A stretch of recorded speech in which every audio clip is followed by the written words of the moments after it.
That's what the first pasuk says. Now, before anything.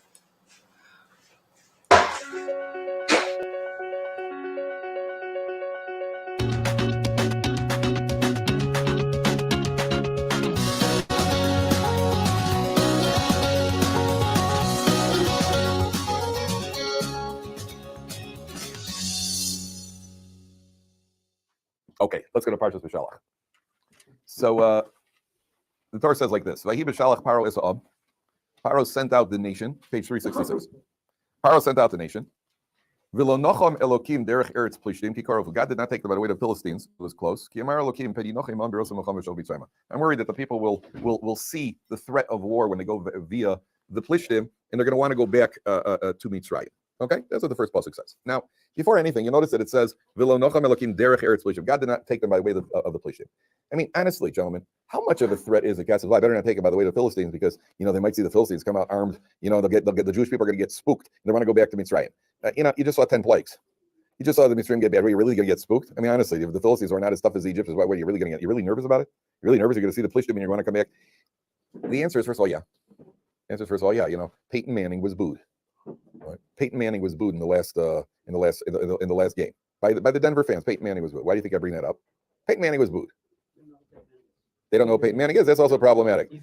Peyton Manning's a great philosopher, and Peyton Manning's a quarterback. And Peyton Manning got booed. Why did Peyton Manning get booed? I mean, this is the item. What did you do for me right now? What did you do for me? I'm not interested in what you've done in the past. What did you do for me right now? We forget the past very quickly. The Jewish people are coming out of Egypt. Yeah, wow, 10 plagues. Oh, they got swords over there. Right? Yeah, but there were 10 plagues. You saw the miracles. Yeah, but right now they got swords and they're pointy. Guys, I don't know if this is such a great idea. Let's go back. Now, is it a major risk? According to some, it was the Erev Rav. The refers to the Erev Rav. It's the mixed multitude of the wannabe Jews who God was concerned about. Be that as it may, the lesson for us is number one, people are fickle. They're fickle. Yeah, I just saw these miracles. I just saw the miracles. Yeah, but that was then. The story. The guy's running. I heard this from Weinbach years ago. Guy's running and he falls off a cliff. And he grabs onto a branch. He's dangling for dear. The guy says, number one, people are fickle. They're fickle. Yeah, I just saw these miracles. I just saw.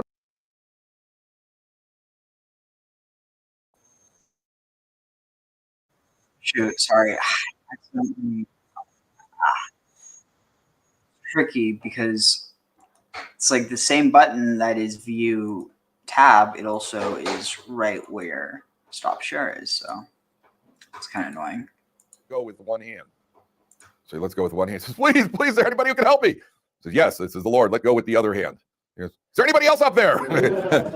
There's faith and there's faith. You really, how much do you believe? Do you really believe or you don't believe? Well, I saw the miracle, but this guy starts saying, says a prayer, an apocryphal story. Guy says the prayer. He says, Hashem, how much is a million years to you?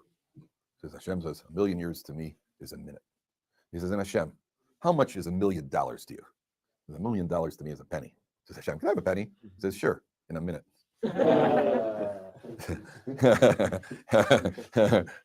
You believe or you don't believe. All of a sudden, you believe. I understand. You can't have it on both ends. You can't have it on both ends. So it's a guy comes along and a guy says, we see swords over there. Okay, it may be unlikely, but Hashem says, I don't want to take the chance. I don't want to run the risk. I don't want to take the chance. I'm not taking you past there. We're going to go circumvent it. Okay, now.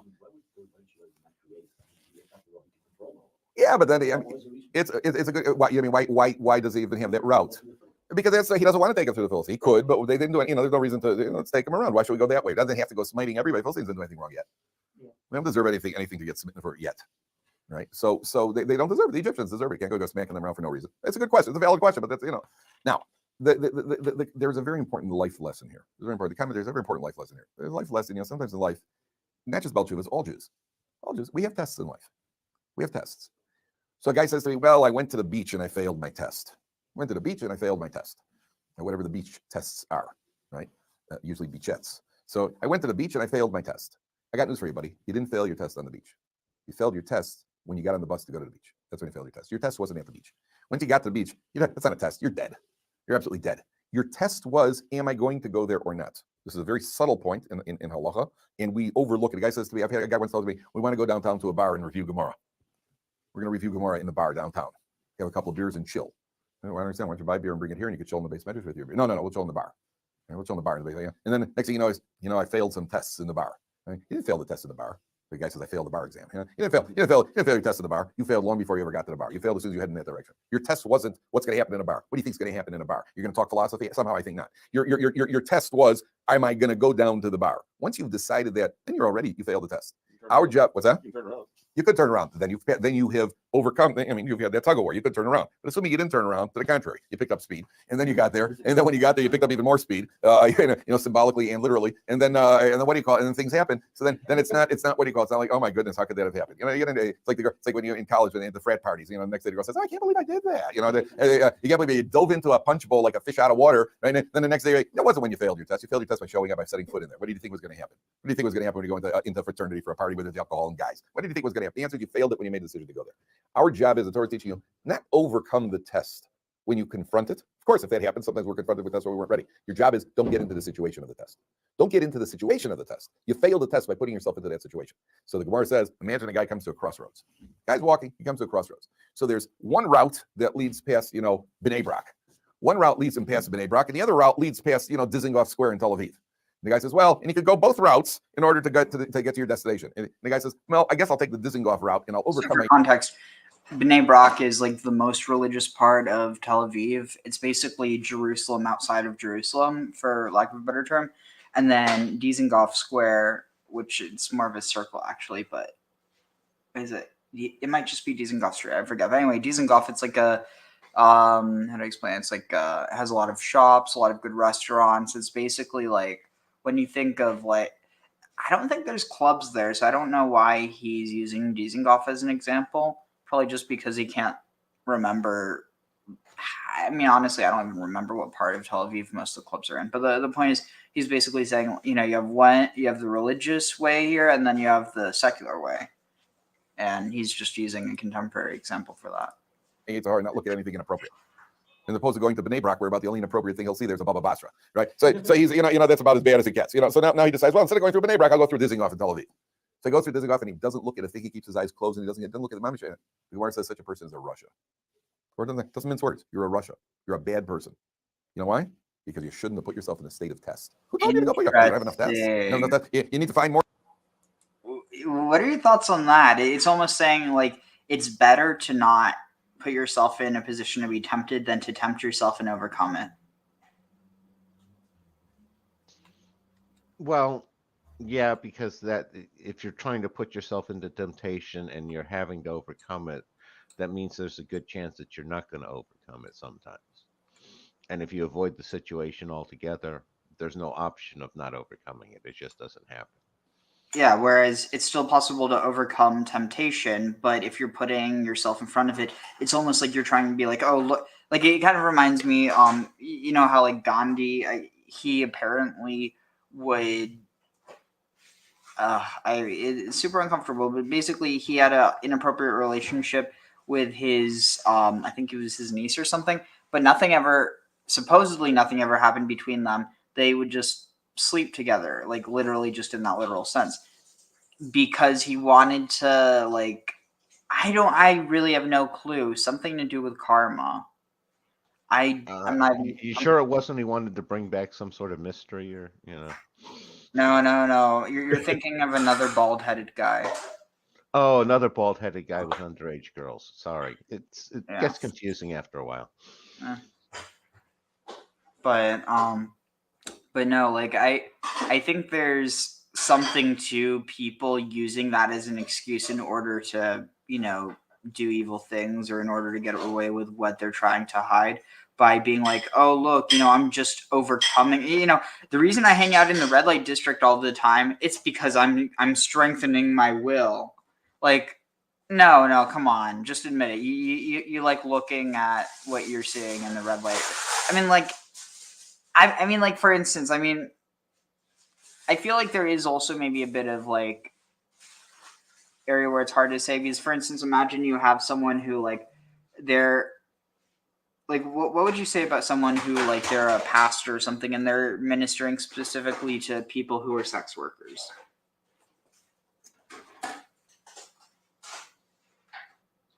Well, again, it depends on the pastor, and for some pastors, that's not temptation.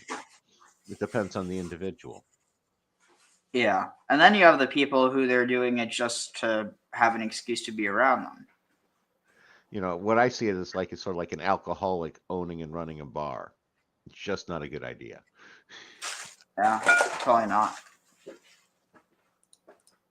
Or tests. You have enough tests coming hot and heavy. You got to go find the test. We say every morning in davening, please Hashem, don't test us. I'm not looking for tests. You got plenty of tests without getting the test. So what are you putting yourself in that position for? You put yourself in that position, you already failed. That's what the Torah says. God doesn't take it by way to push it. Because is there a risk? Stay away. There's a risk factor. Stay away. I have guys always ask, what should I do with a former non-male acquaintance who keeps bothering me? I have a non-male acquaintance call a female, who keeps bothering me. She's calling me. She wants to get together to that. Should I meet her and explain to her that I've become from, and I don't talk to women, not even my mother, and I what do you call it? I only speak Aramaic now. Should I meet her? And or the answer is no. Don't go meet her. Don't go meet her. Send her a text message that says, I have, we are not able to communicate. Have a great life, and if you have any problems, talk to Rabbi Kaplan. Right? That is what you should send her. Don't go over and don't start explaining and this and that and the other thing, because next thing you know, you're in trouble. That is, and if you don't, then you put yourself. I'm going to use that as an example. If you don't, then you're putting yourself in the same thing. A guy's an alcoholic, right? You know what? I'm going to say, get 7 bottles of booze and put them on the table and just stare at them to see how strong I am. 7 bottles of booze on the table. Better yet, open a bar like right? And then, what do you call it? No, you're going to lose, right? Because you got your 7 bottles of booze. Don't stay away from anything that even looks like booze. Stay away from all liquid, including water. That's the best thing you can do. Don't go put yourself into a state of test. That's why that's not your job. That's what I wrote. So, question. Go ahead. You're saying that we shouldn't put ourselves into a situation that'll test us. Correct. And in that way, we're passing the test. Yes. If you have that choice, yes, you've passed the test. Isn't that kind of so contradicting itself? I mean, it's saying don't test yourself. Right. Don't test yourself. And yet you're passing a test. Correct. Because your test is, we're always being tested. That was the test. The test was, are you going to test yourself? You passed the test. We think the test is that we put ourselves in the state of testing ourselves. That's not that. Of course, we're being tested all the time. Our test is when we put ourselves into the situation of test. Sometimes we have more intense tests. Sometimes you're right. Sometimes all of a sudden the door opens and something walks in and you can't look at it. Right. So the test, I didn't go to it. It came to me. Right. So I didn't invite that test. Sometimes we have the option of avoiding the entire test, but that itself is a test. And often it's a more difficult test because it's a more subtle test. Because we think that it's not that dangerous. That's the idea. Now, the second idea here is, have you ever heard the concept of derech eretz? Have you heard the concept of what is derech eretz? How would you roughly translate derech eretz? Derech eretz is sometimes called respect. What do you call it? As they follow the law of the land. Follow the law, the way of the land, Yeah. which is why it's called derech eretz. Half the It's actually a land. tractate, one of the minor tractates is called derech. It's not derech eretz to interrupt people when they're talking. It is not derech eretz to stare at people's faces while they're eating. You don't look at somebody while they're eating. It's not derech eretz to pull food out of your mouth. Oh, and I put it think on the it's table. These are all mentioned etiquette, in Allah. There are different things that are called. Do you know that why it's the Orientals, way of the Orientals, land. you know why they use chopsticks? You know why the Chinese use chopsticks? The Orientals use chopsticks. Why do they eat with chopsticks? Why is Chinese food classically always small pieces? Isn't it right? The way to get there when you eat Chinese food is always cut up into small pieces. Because you can eat, well, but they consider classic. It's always small food because you can't really eat steak with chopsticks, now can you? Right? That's why it's always chopped up. So chop this, chop that, chop the other. Yeah, but they don't. They don't. The reason you're right. Speaking of right. So the answer is because the Chinese contend that it is not proper etiquette to cut meat at the table. You cut in the back room. You don't bring out a knife and fork and cut at the table. And therefore, it's the Chinese food is small pieces that you eat with chopsticks. There's no cutting going on. So every country, every nation has their code of what's considered derech eretz, what's considered proper etiquette. In Saudi Arabia, after you eat a meal, if you want to show that the meal was a good meal, you know what you do? You burp loudly. loudly. We missed it, guys. It would have been so good to be born in Saudi Arabia, right? When we did it, we got slapped. The Saudi Arabians, hey man, that was great. That's how they go. Now, in their country, that's considered their heritage.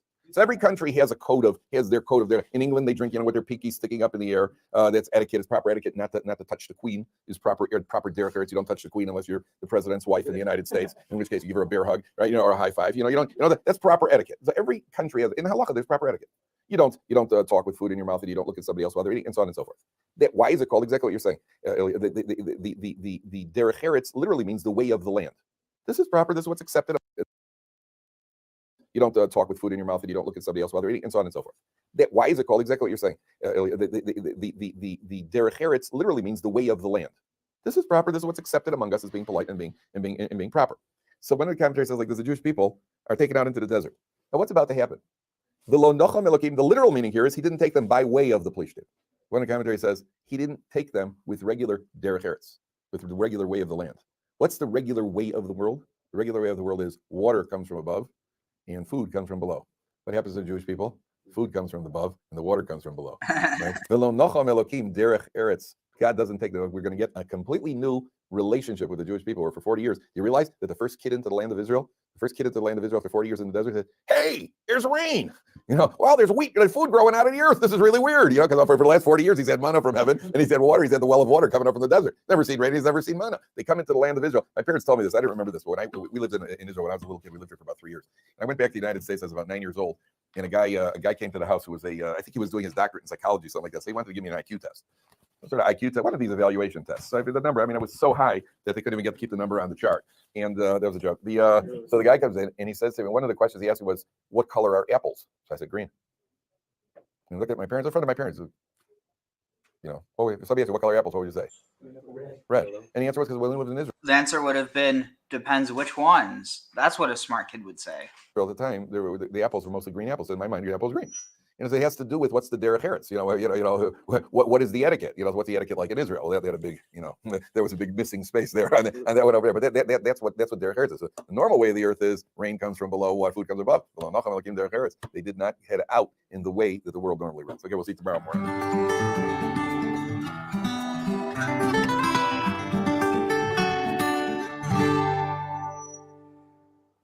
Any thoughts on that? Yeah, I was going to say, I always attributed it to they had to go by way of Midian via Jethro. And that was basically that they had to reach that destination before heading over to the, back to Canaan. Yeah, but I guess the question is, why did they go that way? They could have always gone up through let's see, I have maps open here. Well, not to get to Midian. You're not going to take the Gaza route over to Midian. You got to go. I actually disagree because it makes just as much sense. Look, so here you have how do I so if you look here. So they would have left, or I think this is approximately around the area they thought that the Sea of Reeds would have been, somewhere like here. The point is the distance from here down here. I mean, they could have passed through here, but in any case, it actually makes I have a different location for the Red Sea crossing. Where? I have them crossing at the mouth of the Gulf of Aqaba. Down south, like right at the Red Sea, where the Gulf of Aqaba meets the Red Sea. So you don't think that Sinai was in Sinai? Mount Sinai? No. I've seen lots of proposed ones, and the ones I find least appealing are the ones actually on the Sinai Peninsula.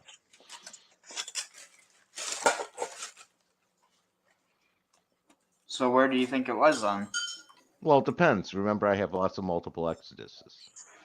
It's like there's one interpretation that I find some resonance with, where the Mount Sinai is the Giza pyramids, whereas the Great Pyramid of Giza, and the Israelites were gathered at the paved complex around the pyramid. So I'm going to be Again, honest. I that's think that, like, if you're going to go with the idea that the crossing of the Red Sea, or rather the Sea of Reeds, was actually in Aqaba, why not just go south to Sharm el Sheikh? There you have basically what's almost a land bridge between. well. I think we may be talking about the same thing. That's what I'm talking about right there. That's the mouth of the Gulf of Aqaba that I was talking about. Oh, I thought you meant at Aqaba. No, I meant at the mouth of the Gulf of Aqaba, right at the Red Sea. Yeah, no, we're talking about exactly the same area, because that makes sense to me on the idea of why Pharaoh would take the army across with them as opposed to just go around there. Because if you're at the Sea of Reeds and you're traveling with hundreds of thousands of people, it's like, well, what, you're not going to lose a whole army there. That becomes difficult. Why don't they just go up a little bit north and then come back down? Because the army's going to move faster than, the ragtag group of, renegades. And that's why I think, the idea of they led a chase down the Gulf of Suez, and then got down to the bottom there, and then just had the crossing right at the Gulf of the mouth of the Gulf of Aqaba, and you try to force them across while you can, because there's no way you can otherwise you can get across and catch them. Yeah, it's an interesting theory. I mean, the location where it's pinned right now is one of the proposed locations of the Mountain of Moses, or the Mount Sinai.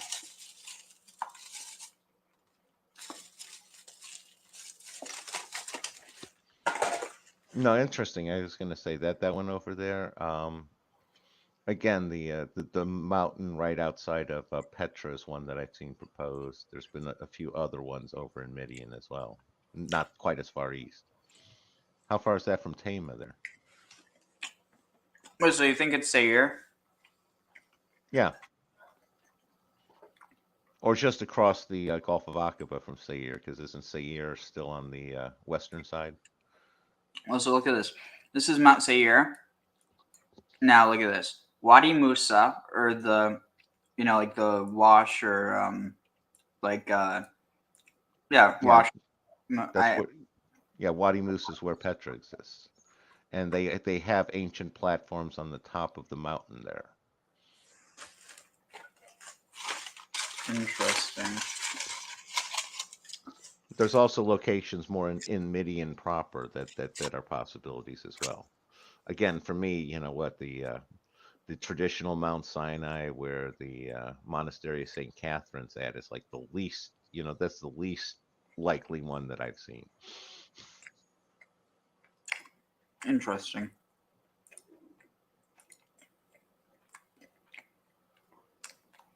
Let's see, where is it? Here.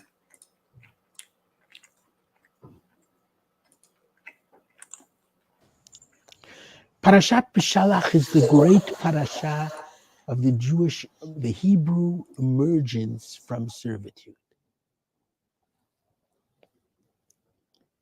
And if I were in simplistic language to try to express what this message really is, it is, thou shalt not rely on God. You must rely on yourselves, because God will only do after we do first. Moshe Rabbeinu himself did not understand this message of Judaism. It's a message which is not the message of paganism, because paganism did think that what the gods did determined everything, and all that people could do was propitiate the gods. But it's the gods with a small g, created in the image of human beings. They were somehow responsible for whatever went on in the world.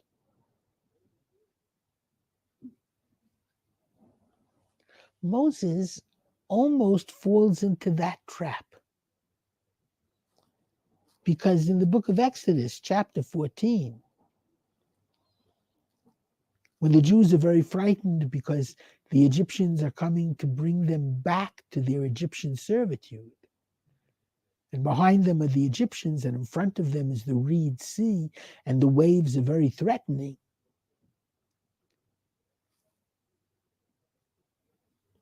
And it's fascinating that God says to the nation, chapter 14, verses 13, don't be afraid. Stand tall, and you will see the salvation of the Lord.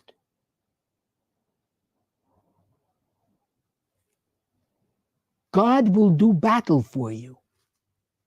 You just be silent. Hashem yilachem lochem. You be silent. That's chapter 14, verse 14. And now comes verse 15. And God says to Moses, Ma titzak elai. Why are you now calling out to me in prayer? Daber b'nei Yisrael v'yisau. Speak to the people of Israel and tell them to travel forward. I've quoted before a very famous Rashi on this verse, in which Rashi has God guiding Moses. This is not the time for a lengthy prayer when the Jews are in such difficult straits. It's time for your action. And the Ibn Ezra, which is a source that I don't think I ever brought before you, amazingly comments on this verse. This for you. And the Ibn Ezra, which is a source that I don't think I ever brought before you, amazingly comments on this verse. God is telling Moses, don't rely on me. One of the most unique features of Judaism is to teach the world that the human being is free, and ultimately, if redemption will come, and it will come, it depends on the initiative taken by human beings, and especially the initiatives taken by the Jewish people. And the Ibn Ezra says quite logically, why were the Jews almost paralyzed? After all, there were 600,000 Jewish men. At least 400,000 of them could have fought, and could have fought back the Egyptians. That's what they should have done. However, the Ibn Ezra says they were still under the mentality of servitude. The people they were supposed to fight against were their former owners, masters. It would take them 40 years to rid themselves of the slave mentality. They weren't capable of fighting themselves. But at least they understood they had to act before God would act. And so they jumped into the waters. And when they jumped into the waters, not only did they survive, but they prevailed. The message is a crucial one. When people very often stop me in the street, and there are moments which are tough for Israel, this or that intifada, this or that terrorist killing, and they look at me and say, Ma la'asot, what is there to do? My response is, la'asot, to do. Those who come to kill you, you must take care of them.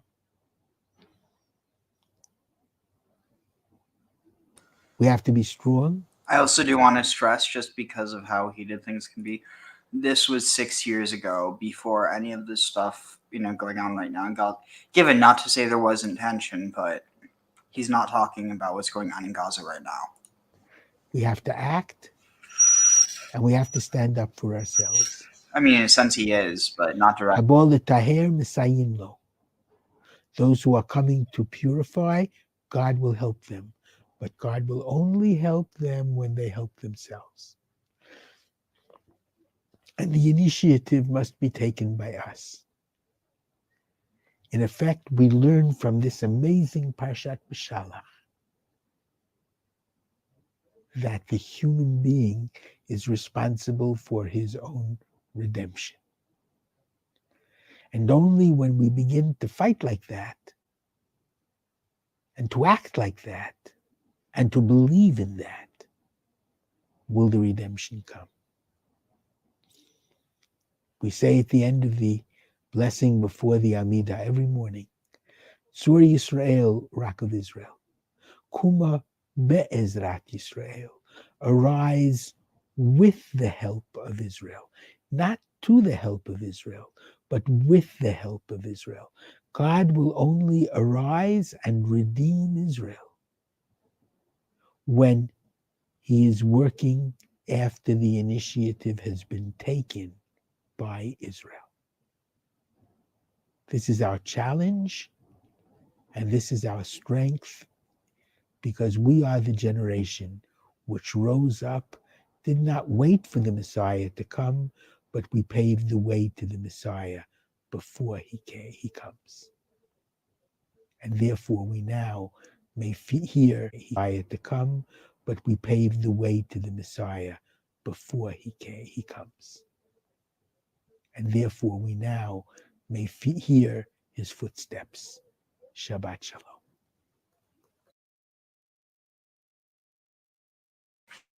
What do you make of that whole idea of God as like this co-partner, as opposed to like God will do this stuff for you if you serve? Like it seems much more reciprocal than the way that people typically understand it today. I mean, given there is this idea of like, God will bless you, especially if you do certain things. But this is specifically in this idea that it's like, God's not going to save you unless you've. And again, I feel like some people could take that as like, okay, so that means I need to arm myself. I mean, like, if that's what it means, if that's what you think, defending yourself, then sure. But like, I feel like a lot of people end up missing the point. For instance, it's like, if you, if there's like some, I don't know, it. To me, at least, it really echoes a lot of elements of, I think, is it the Bhagavad Gita, where the discussion between Arjuna and Vishnu. I think it's Vishnu and Arjuna, or am I? Yep, that's about Yeah. Gita.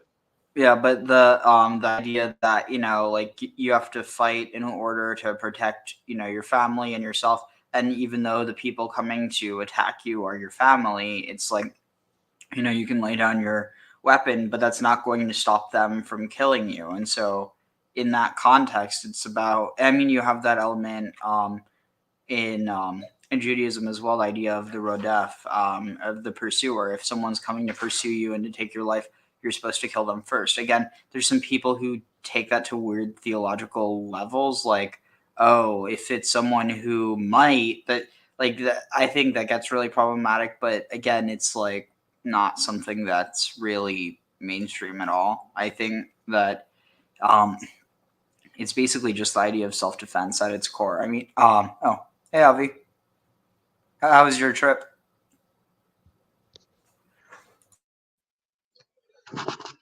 Hi, it was very nice, and I came back home sick. So now I'm sick. Refuah Shlema. Thanks. But yeah, what was it? Oh yeah, just this idea of like grandma. What was I talking about? Oh, you were talking about there with the idea of co-creating with God. At least that's my summation of it, because that's sort of how I see mankind. Via the creation in Genesis, is that we were created to be co-creators along with God. That we can create in the creation alongside. the one part of what he was saying that I find uncomfortable is this idea of you're working in order to bring a prophecy into existence.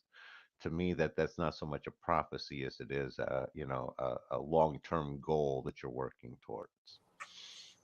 Wait, what part are you referring to? Oh, that was the very end about how, that we're the generation that instead of waiting around for the Messiah, we're going to take action and bring the Messiah into effect. And it's like I was just thinking about all those people who think, we need to have, that war of Armageddon in order for everything to happen, and they're working to have that come about. And it's like, let God handle the prophecy thing. You take care of what's in your plate.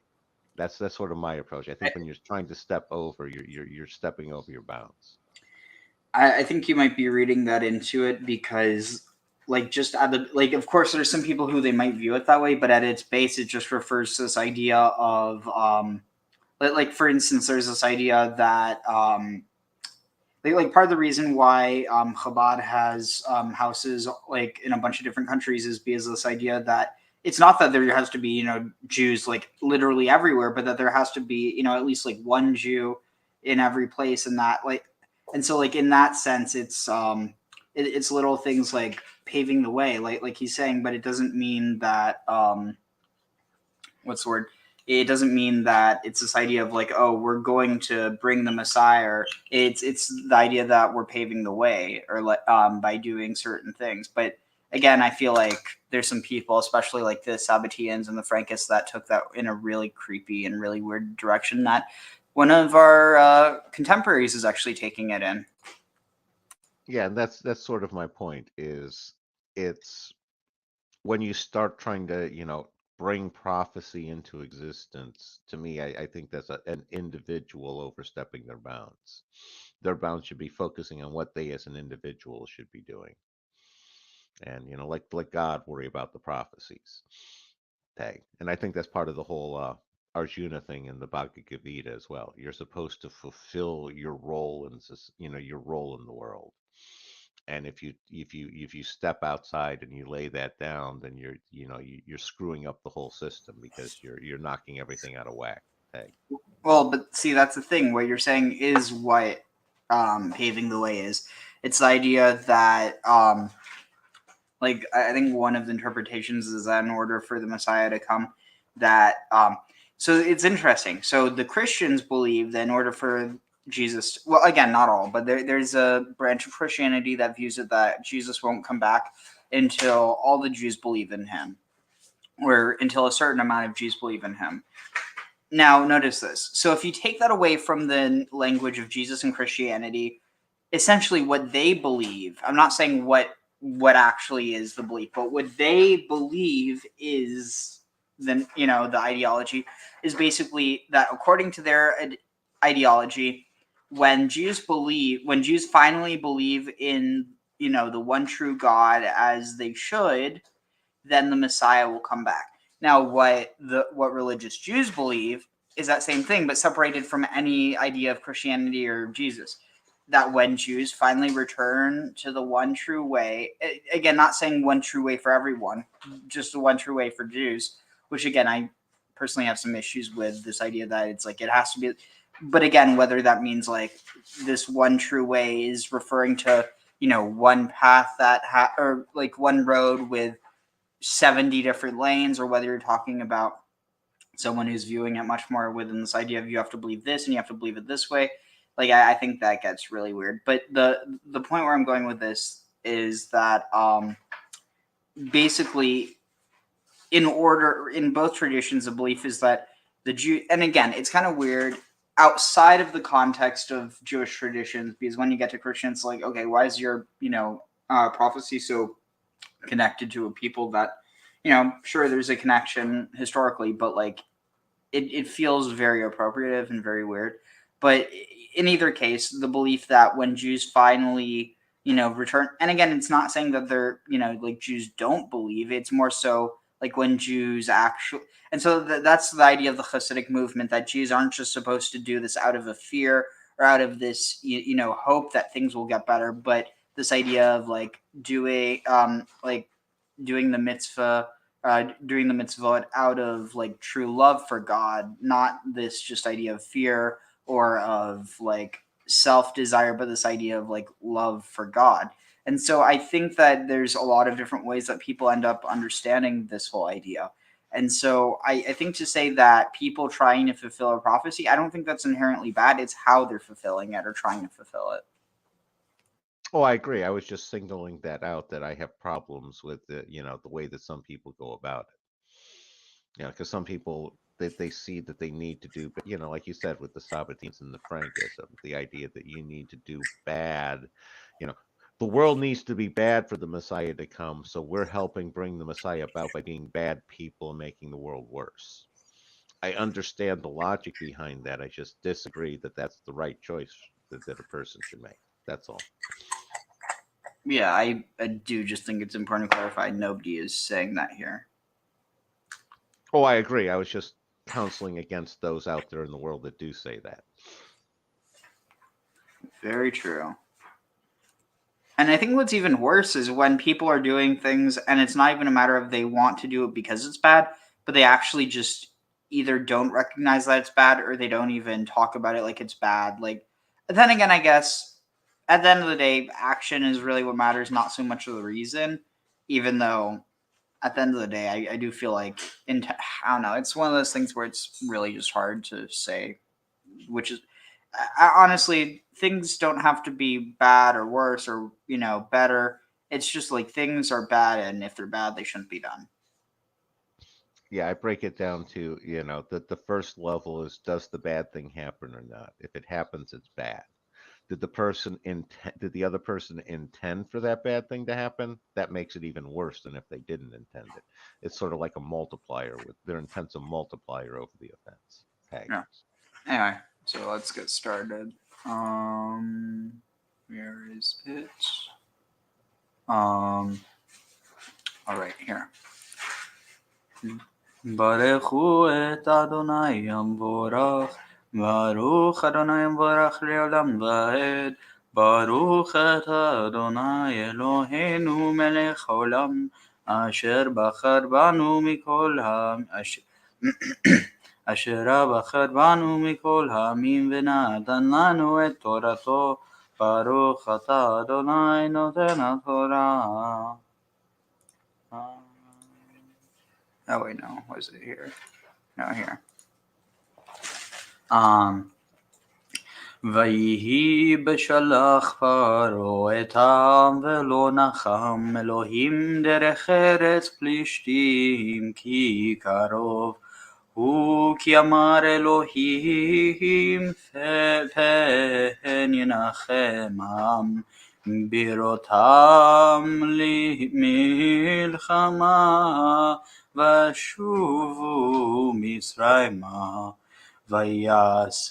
ויסב אלוהים את העם דרך המדבר ים סוף וכמושים עלו בני ישראל מארץ מצרים ויקח משה את עצמו את יוסף עמו כי השבע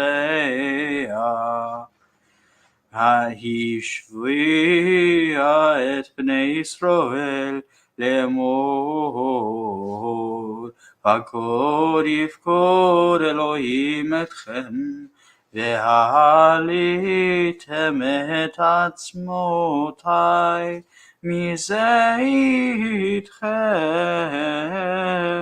וייסעו מסוכות ויחנו ביתם בקצה המדבר ואדוני הולך לפניהם יומם בעמוד ענן להנחותם הדרך ולילה בעמוד אש להאיר להם ללכת יומם ולילה לא ימיש עמוד הענן יומם ועמוד האש לילה לפני העם.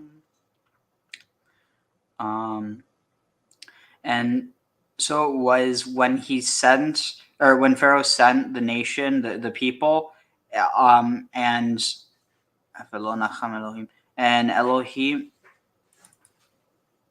Nacham. Wouldn't this be like he did not change his mind? Elohim did not change his mind. Is this implying that God didn't change his mind this time? Like this time God didn't harden his heart? It's just strange because I don't see it actually being translated anywhere here. Let's see. Might have to refresh this. Avi. Let's see. Is it refreshing? Okay, that's weird. I must be hitting a flag spike or something because it's not refreshing.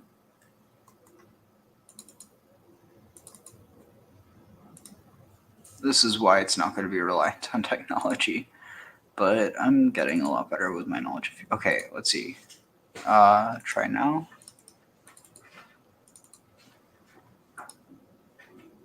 Graham, can you hear me? I can hear you. Oh, just making sure that I didn't lose my internet. Okay, let's see. So refresh. It's refreshing. Exit. Wait. Do I wait for the pages to... I'm just going to open up this. Hopefully this works. So texts, we're in Exodus 13. No, we're in 14, I think, now. Are we? My Beshalach. Okay, so Nacham. Oh, here. Nacham lead. Wait, what? Oh, because it's not Nacham, it's Nacha, but Nacha. Wait, Nacham. Yeah. Okay, so this is interesting because here it could also be to be at ease. It can also mean to lead or to guide. It can also mean to like console oneself, to be comforted, accept consolation. So that's why I was being so thrown off. So it literally does translate it. So and when Pharaoh let the people go, God Elohim did not lead them derech eretz by the path of land, by the path of the land of the Plishtim of the Philistines. Excuse me. So he didn't lead them up through Gaza and through the land of the Philistines. Again, it's a bit, and actually no, it's not anachronistic now because now you actually have the Philistines, the Peleshet and the Danan and the Ekwesh and the Jeker and the Jeker, Pelesh, Wishesh, Ekwesh. The last one's usually the Peleshet. No, yeah, but I said the Peleshet. Also the Sheridan. And also the Luca. And there's actually we brought up earlier, and it will actually, I don't know if it gets into it here. It might be in the next chapter, but the whole idea of Amalek might actually just be Amlak or Amluk, like that it means the nation of Luk or Luca. In which case, I mean, it's kind of interesting. And if that's the case, I guess it means we know who they are, but also like they don't exist anymore. So at least that's a relief.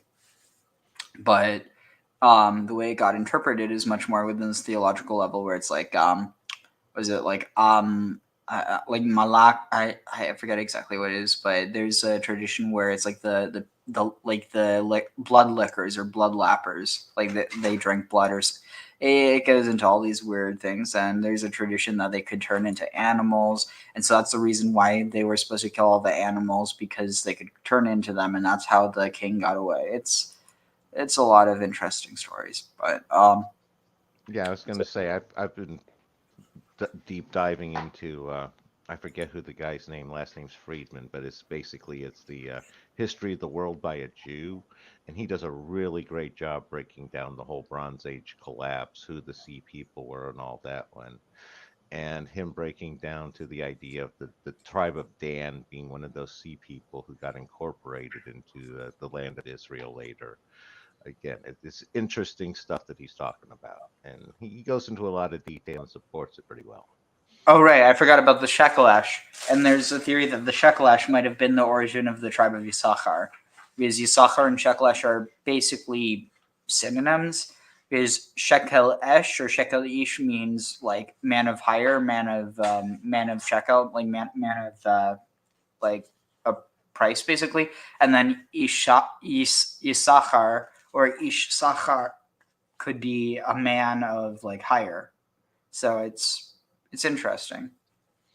And again, in a very, very, large perspective and, alternative possible interpretations, you could almost see the Bronze Age collapse in the Sea People as the, an early edition of the return to the promised land of Canaan. And they're Yeah. basically attacking they're conquering Canaan from the sea, and then Joshua comes in from the land side. Again, Yeah. interesting takes.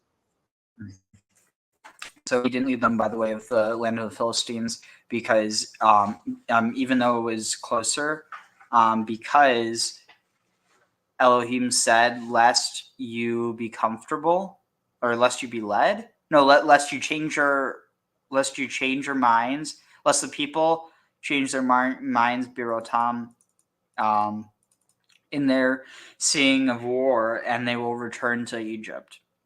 And Elohim led around the people through the Derech Hamidbar, the way of the desert, the desert path.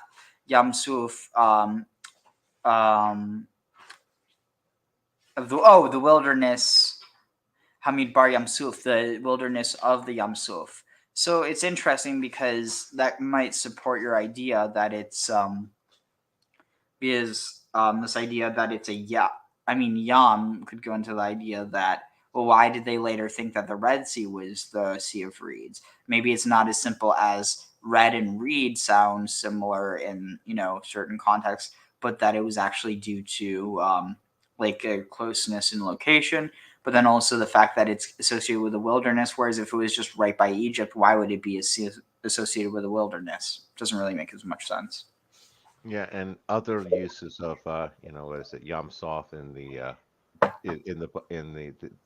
Old Testament, it has to refer to like Solomon. It had some boats on the Yam Soph, and it's very clear they're talking about down just at the Gulf of Aqaba there. Wait, where does it say that?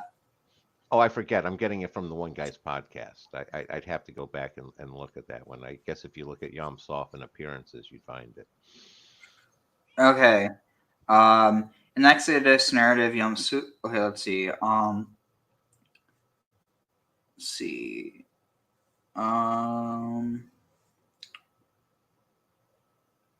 Let's see. I saw something. Okay. May refer to Lake Timsah. Oh, I thought it said Lake Timnah. Wait, there's something about. Wait, where was it? Oh. It might actually be Yam Soph, the end of the sea. Was that what they were suggesting? Part of it. That wasn't where they were going with it. They were just trying to differentiate between the Gulf of Suez versus the Gulf of Aqaba, and saying that other points in time, basically it's very clear that the usage of Yom Soph was referring to the Gulf of Aqaba there. All right, so here's what it says. So this is 1 Kings 9:26. This is just from the KJV, because it's easiest. And King Solomon made a navy of ships in Etzion-Geber, which is beside Eilat, on the shore of the Red Sea in the land of Edom. Etzion-Geber. Yeah, that was the reference that I was. Oh, wait, how is it getting that? Okay, but how does that connect to Dead Sea?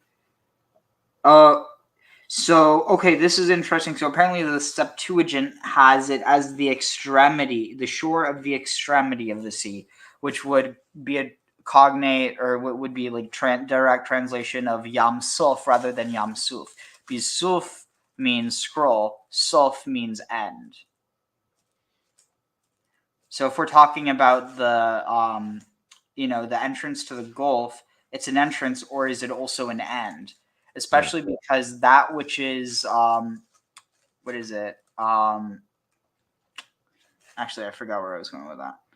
And so apparently, wait. Oh, so, no, but so because the KJV has it translated as Red Sea. Okay, so I need to pull it up in Hebrew. So 1 Kings 9:26. Right here, we'll pull it up here. Texts, Tanakh, 1 Kings. Here. 9:26. 9:26. All right. Va'ani asa, and King Solomon built like a ship. Wait, Shlomo Melech. Melech Shlomo. Wait. Asa ani vani. What's ani? Is this like a shipyard? Fleet ships. Oh yeah, because aniot is fleets or ships. So ani would be a fleet or a ship. Built a fleet. Etzion Gever. Etzion. Maybe it has it for here. Etzion Gever. Backbone of a man. Backbone, or like the back, the end. But so what's interesting is, so have you ever heard of the obviously not still here, but have you ever heard of the term you've heard of the term mazal or mazalot, right? I've heard it. I don't know much about it though. All right. Have you ever heard of Mazaroth or Mazarot? Yeah, like isn't that like the like the text, the Maserati text? No. Okay. That's from the term Masorah, which means like tradition. Okay, my bad. So Mazarot is from Mazar, which is the interesting, because I think Mazar means foreign or like estranged, which in this context could mean far off. But Mazal is like a sign, or like basically like a horoscope, for lack of a better term. It's like a constellation.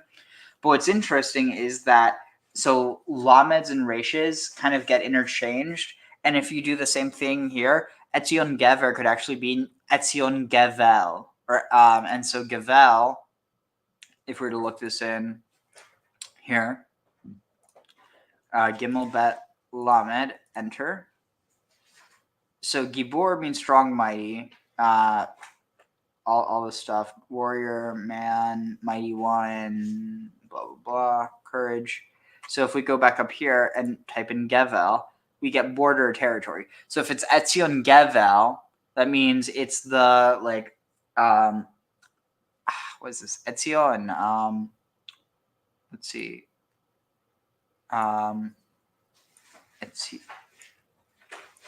Maybe, would it be at sea? I don't know what the root for this would be.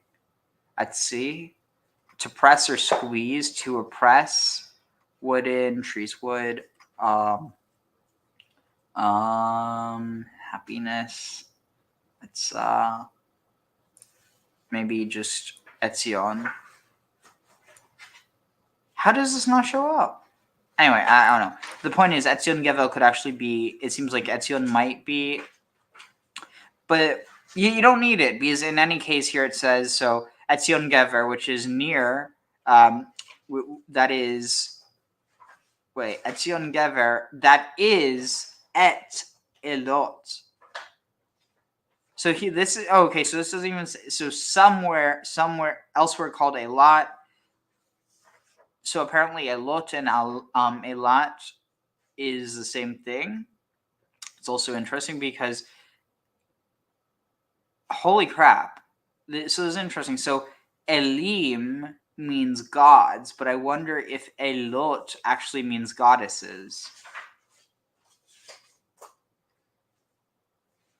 You're way outside my pay grade here, Ariel. Yeah. Anyway, so that is upon the bank, or like the shore of Yam Suf. And again, it's possible that so here, if we look at this, suf can mean to cease or come to an end. So the end of the sea, or the end of the, but yeah, the end of the sea. So it's possible that that's where that idea is coming from, and that's possible that that's how this could ever be seen as Yam Suf, because this is the end of the sea. If you're thinking of it, like, think about it, like, really, Yeah, it would make either one of them could apply. It would make sense that, if Solomon was going to build ships, he'd build them at the very north end. But you also have the south end of that part there. Again, that you're finding additional support for the theory, and it's, again, people had it before me. It's just the one that made sense to me. I wonder, it's also possible that this idea of Etzion Gever, if it's Etzion Gevel, that it could actually be a reference to that the end of the territory was here, which it currently is now for Israel. Whereas it doesn't mean that's the end of the sea, just the end of the territory, and then the end of the sea is where they crossed. And so it's not actually saying that it's, though. Yeah, because Yes. that's the way you're seeing the same thing I am there. It's like that's a virtual land bridge. If you just have a little bit lower water, it's not hard to imagine people crossing.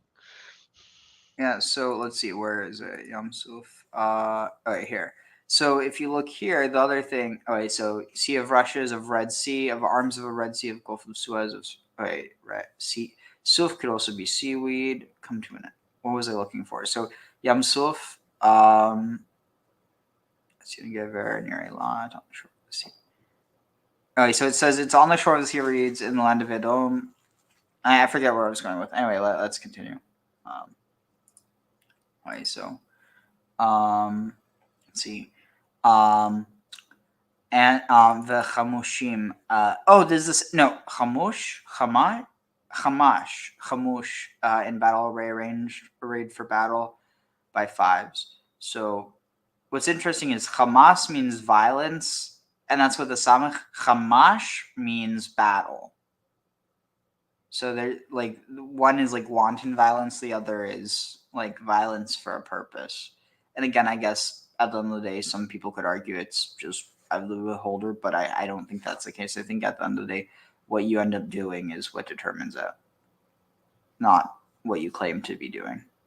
But let's see, where are we? The Hamushimelu. And they took themselves, or like they went up in battle formation, the Israelites from the land of Egypt. And Moshe took the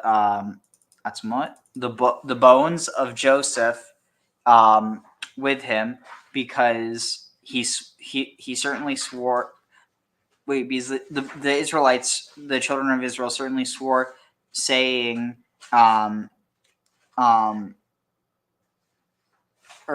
got the children of Israel to swear to him, saying, we certainly swear, or Pokad Yifkod Elohim. Oh, God will certainly notice of us if we do not take you up, or take up your bones.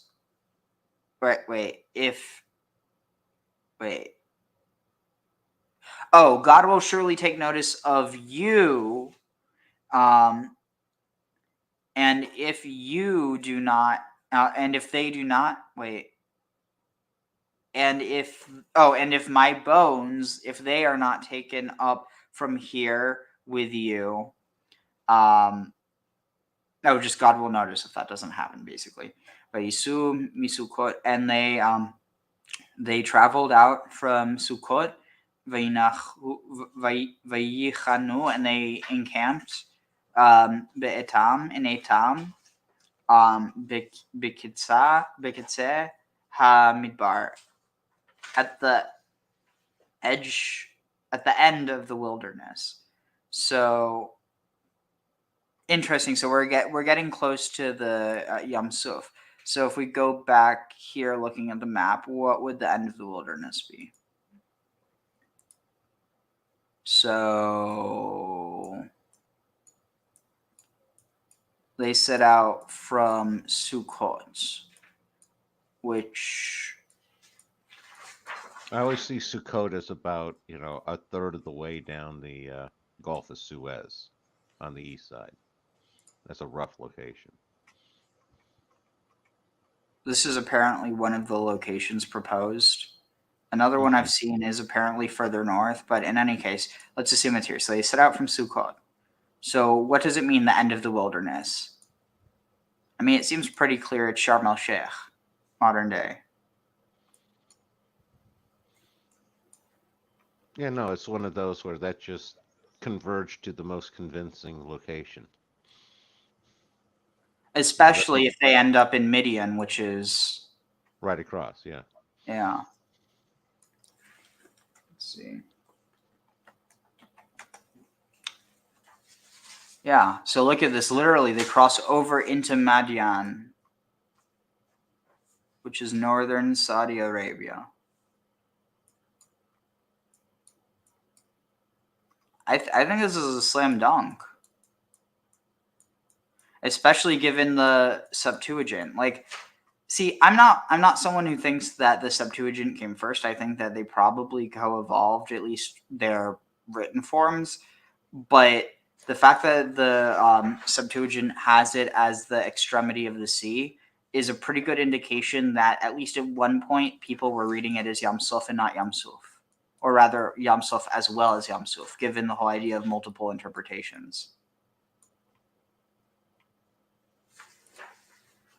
No, definitely. You're following the same evidence that I was looking at, plus some additional ones, and it all points to that being, again, you can't say it, you can't rule out it because it's very vague, but it's like that definitely it seems to be one of the best candidates.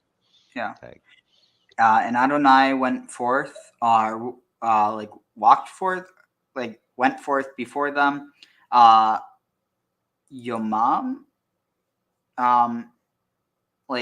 by day or from day, Be'amud Anan in a pillar, or a column of Anan of cloud mass of theophanic cloud.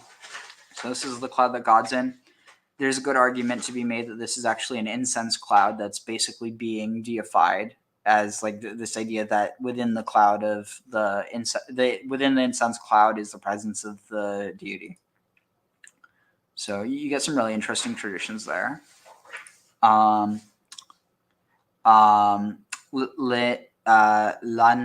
chotam, to guide them or to lead them, to lead them on the way or on the path. Velayla, and at night, ba'amud ish, by a pillar of fire. Now, what's interesting is you would note it. I mean, it depends on the type of incense, but if you're putting if you have the incense on a fire, then you might not notice the fire during the day, but during the night, you'll see it because of lack of light. So there's a good indication that this is part of what's going on here. So, Bamud ish.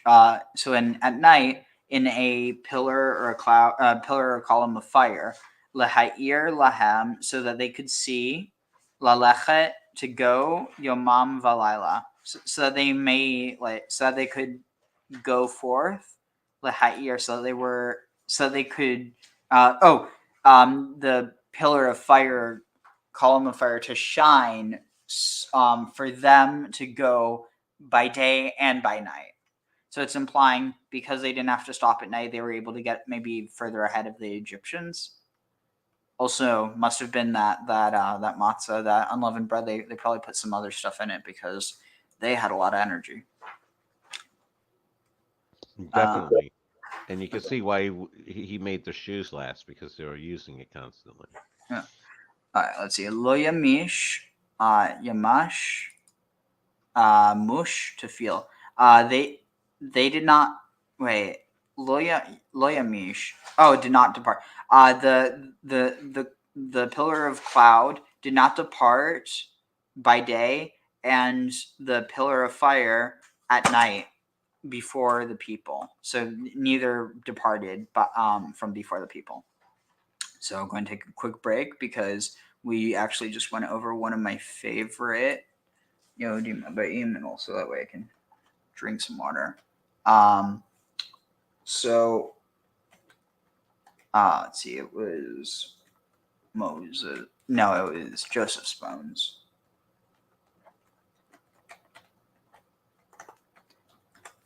Let's see if I can find it.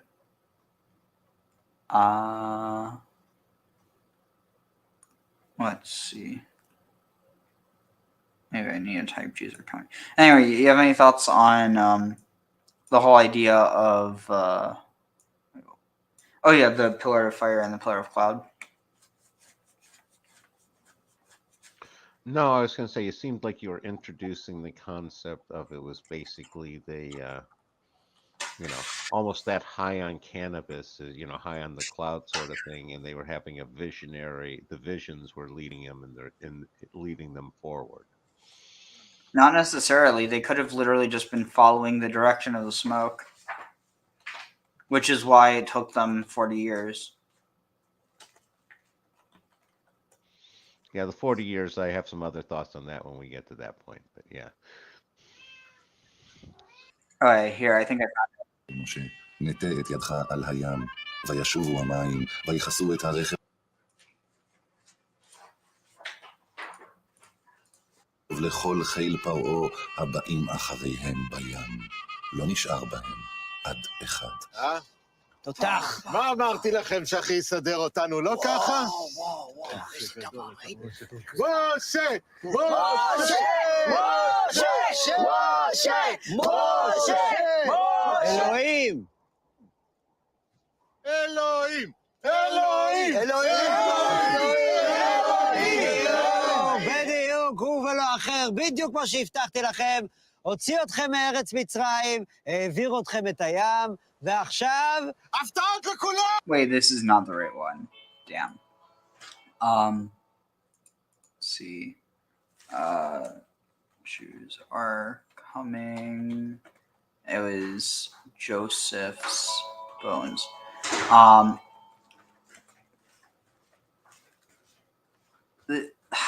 It's like always when I try to find it is when it's so hard to find it. Let's see. Oh, here. Here, found it. Sweet.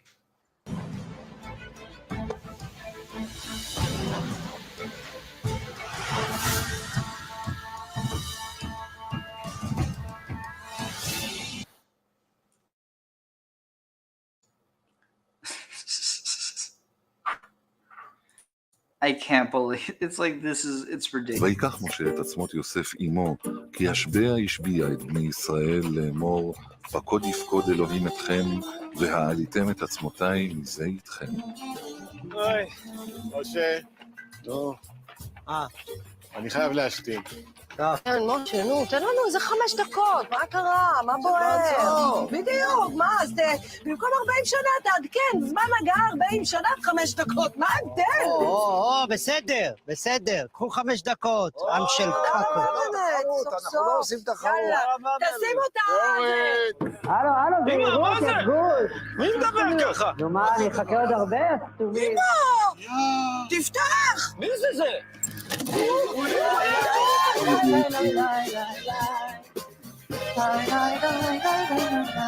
יוסף? thanks God, 300 שנה אני בארון. יוסף! מה קורה, עם ישראל? מה ניש? אתם נראים כמו טיול שבורות של העת העתיקה. למה ככה? אז בוא נשבור את עצמות! מה זה הרעש הזה? מה קורה פה? יוסף קם לתחייה! יוסף? היי, מה אני? יוסף החכם והצדיק באדם. אני מצטער, נשבר לך האגן מהטלטולים. לא, זה מקודם. יוסף, אני מעריץ מספר 1 שלך, אני מכיר גם את כל החלומות שלך. איך אתה תמיד עושה, ובחלומי. כן, בול ככה אני עושה. טוב, מה קורה וזה? מה דיבור? לאן זוש? אנחנו עכשיו בדרכנו לארץ כנען, לארץ ישראל, ולפי בקשתך אנחנו מעלים את עצמותיך לקבור אותם בארץ ישראל בשכם. בשכם? אומייגאד, זה מה שאני ביקשתי? אובייסלי, אני הייתי ממש שיכור כנראה שביקשתי את זה. אני גר במצרים, הכי מהממת ונוצצת בתבל, מה יש לי לחפש בעיר שהדבר הכי כוסי בה זה טחינה הגמל? הוא צודק מה שאמר. בסדר, מה אתה רוצה שנעשה עכשיו? מה זאת אומרת? מה? שתחזיר אותי הביתה, לפירמיז'. מה? לא, יוסף, אני מצטער, זה בלתי אפשרי, עם כל הכבוד אליך, ויש הרבה מאוד כבוד. אנחנו בדרכנו לכנען, כמו שאלוהים ביקש. קדימה, אחריי לכנען, בואו. רגע, אבל... וואו, may I have your attention, please. כל מי שרוצה לחזור איתי למצרים, לשכשך כפותיים בנילוס ולשתות וויסקי סאואר, שיבוא אחרון! וויסקי! לא, זה לא מה שאתם רוצים, אנחנו דיברנו על זה, אתם רוצים להגיע לכנען, להיות בארץ משלכם, עם תורה משלכם, עם אלוהים משלכם. במלחמות משלכם. רגע, משה. מה? אלוהים הבטיח לנו את הארץ, הוא לא הבטיח לנו מלחמות. כן, הארץ באמת תהיה שלנו, אבל קודם צריך לכבוש אותה. כן, ושתגיעו כבר לארץ הזאת, מתחכה לכם ממש ארץ בובה, מרועטת קומפלט, מחלות מקיר לקיר עם 4 כיווני אויבים. חלאס, די עם האילוז'. בואו אחריי, חזרה לציוויליזציה, או שתלכו אחריו 10,000 שנה אחורה ותמותו מקשקשים בשיער. תקשיבו, בכנען אתם תהיו אדונים. במצרים אתם תהיו חתיכים. בכנען אתם לא תצטרכו להיות עבדים של המצרים. במצרים לא תהיו זונה של עמלקים. בכנען מחכה לכם גאולה. במצרים מחכה לכם חשיש. אין בעיה בכלל, תלכו איתו, אני מקווה שיהיה לכם מאוד כיף לדוג את הילדים שלכם מהנילוס. שמענו אותך. אל הפירמיז'. לא שומע, בגדי, קטיש. דרך אגב, אם אתם רוצים שיהיה לכם ממש פאן, תבקשו ממנו שיספר את אחד החלומות שלו. כן! חלום! די, איזה חמודים. ובחלומי, אני פרפר כחול קנה. חטוב, עם הרבה מסת שריר, ואתם מסביבי... רגע, כמה אתם? 200,000 איש! 200,000 זבובוני פירות מגעילים. גועל, דוחי, להקיא, זה גועל. 1,000 שריר, ואתם מסביבי... רגע, כמה אתם? 200,000 איש! 200,000 זבובוני פירות מגעילים. גועל, דוחי, להקיא, זה גועל. רגע, למה ככה? ואתם עומדים ככה בעל גוש קקי, נוזרים בו עם העיניים הירוקות שלכם. כן, ואתם משתחווים לי, את זה אני אפילו לא צריך לציין. אנחנו קקי, בוא הנה. יוסי, תפוס את זה. תיזהר מהבקע. זרוק אותו. וואצ'יק. זהו, אפשר להמשיך, בואו אחריי. עם של קקות. איפה הארנק שלי? עוד פעם? לא.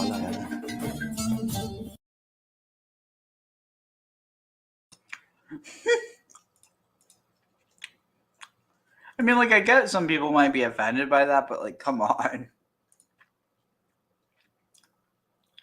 And they're acting like it was, like, the state of Israel that put that out. It's like, no. The current government, they hate the show because of how fundamentalist the government is. But, let's see. No, it's funny how they go about that. What would your take on Joseph's bones be? Or also that's the thing I meant to say. It's kind of funny because in this they are almost implying that Joseph was the reason that the era of Rav existed. No, it's funny. I was going to say there's a part of me that it's like they should have had him wrapped up as a mummy. Because, you know, during the time period, that's how they would have handled it. He would have been mummified in Egypt. I have a feeling their budget didn't have enough to get a fake mummy. Or a real one, for that matter. I was thinking just wrap him in some bandages. But no, it's funny stuff. I like it. Mm-hmm. Okay. Let's see. So let's get back to it.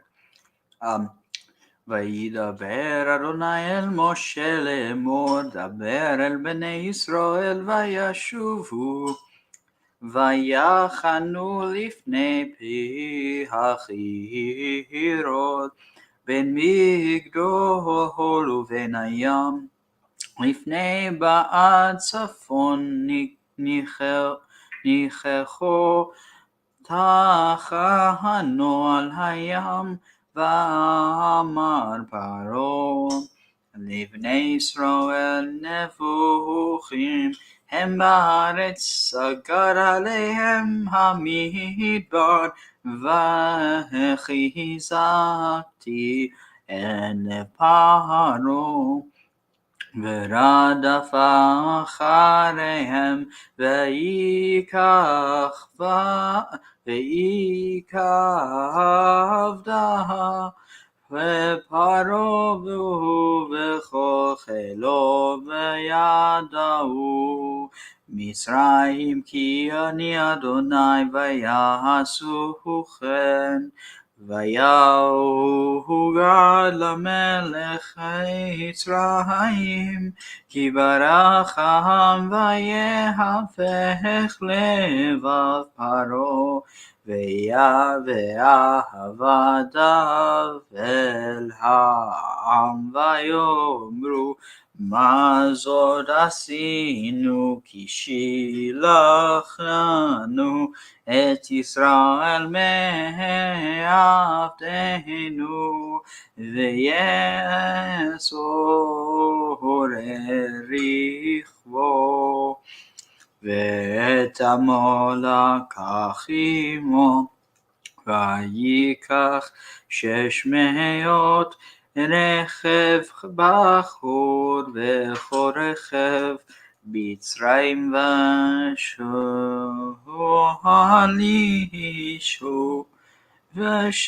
ושלישים ועל כולו ויחזק אדוני את לב פרעה מלך מצרים וירדוף אחרי בני ישראל ובני ישראל יוצאים ביד רמה וירדפו מצרים אחריהם וישיגו אותם חונים על הים כוסוס רכב פרעה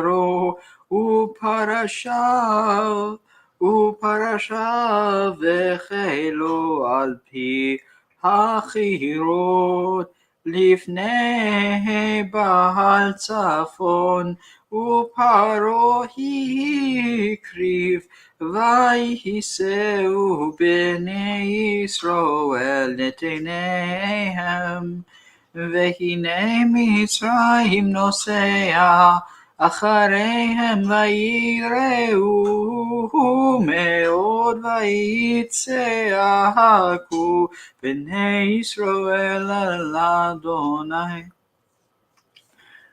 And Adonai spoke to Moses saying, speak to the children of Israel and tell the children of Israel to turn back and camp before the mouth of the before Piachirot, which is apparently an Egyptian city. Have you ever heard of this? No. Oh, apparently it's okay. Place where sedge grows. So apparently they're connecting the sedge to the Sea of Reeds, I guess. So the Piachirot Bein Migdol Ubein Hayam, between the tower, between Migdol, and between the sea. And down by the Strait of, I think that's the Strait of Tyre there. There is like a tower down there as well. So interesting. Now, what's interesting is it says Lifnei Bal Tzafon. Now, apparently, this is supposed to say before a place, but Bal Tzafon is also a god. What does Zephon stand for? It can refer to the Mount Zaphon. It can also mean the north. It can also mean like Tzafan is treasured or hidden away. So there's a lot of ideas, but Tzafon probably is a reference to Baal of Zaphon, which is Zaphon is where the Mount of Baal, where the Temple of Baal was built. Gotcha. That's up in Lebanon, right? Actually, I think it might be up in Syria. Okay. Even further north. Yeah, further north. Before 𬁁Who, 𝀁🐔Who, 𐤁𤔔Who, you shall, in front of 𬁁Who, I guess, before 𬁁Who, you shall encamp upon or by the sea, I guess it's saying. Ve'amar Paro, and Pharaoh said, and Pharaoh said, for or like to the children of Israel, nevuchim, complexed. They have complexed me. They have perplexed me. Be'aretz sagar. The land has closed in upon them. Or wait, ba'aretz sagar, in a land that is closed upon, in a wild land that is closed in upon them. And Pharaoh's heart and this is all that God's saying. This is God's just dictating. And I will strengthen, I will strengthen the heart of Pharaoh, and I will, and he will pursue after them, and of𓲴𝓴 and the𓀺Jews, and I will make heavy. No, that I may glorify, that I may make myself glorious through Paro in all his soldiers, in all his ramparts, all his strength. No, in all his strength. And you will know, and Egypt and the Egyptians shall know that I am Adonai, and that I have done thus. Wait, Vayes. Oh, and they did thus. So I'm guessing Moses and Aaron went down. Or is it saying and they did so like that's what the Egyptians did? It's not very clear. Vayagud lemelech Mitzrayim. And when the king of Egypt was told of Barak, that the nation had fled and that they had turned.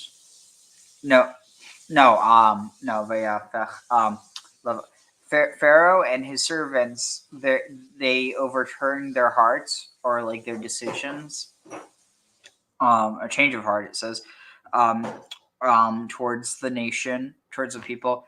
And they said, what is this that we have done? Or in other words, who let the Jews out? We did. I'm sorry, I couldn't resist. And what is this we have done? That we have sent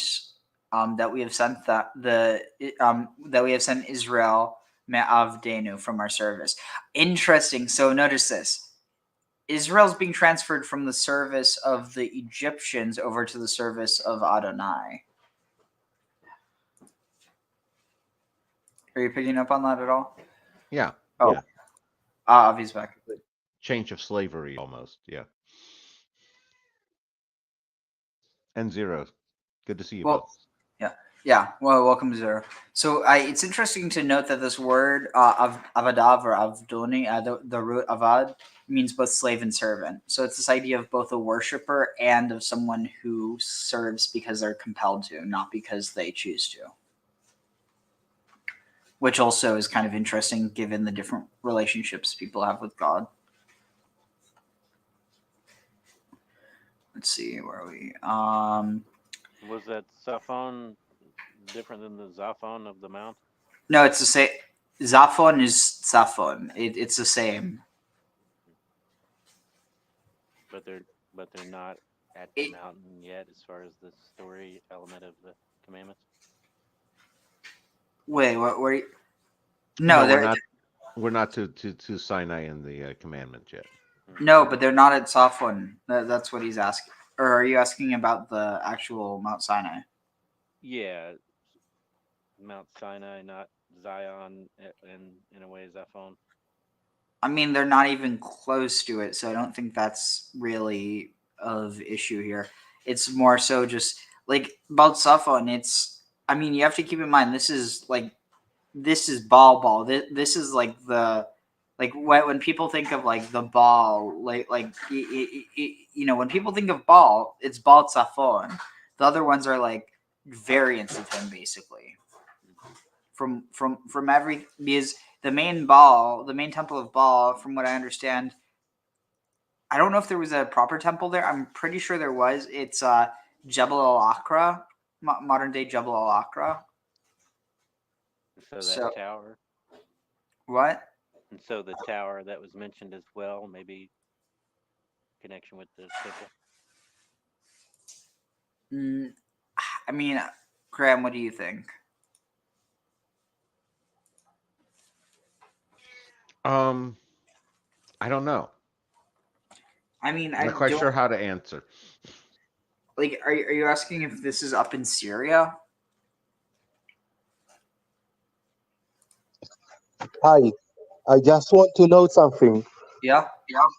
And I just talked about it just yesterday with some of my friends. There is a scholar called Israel Knorr, which who argues that the Yam Suf is none other than 𝀁Who, near the Mount Hermon, and that could explain why it is called 𝀁 because Mount Hermon is on the northern Israel, and what he's trying to say is that the tradition of Yam Suf tearing is a tradition that artificially was put right after the Exodus, and it tried to encrypt the real meaning of the Exodus, so it will be exit from Egypt instead of exit from the Egyptian reign. So he is arguing that the Exodus was just a war, a civil war between the Israelites and the Canaanites that wanted to get rid of the Egyptian the Egyptian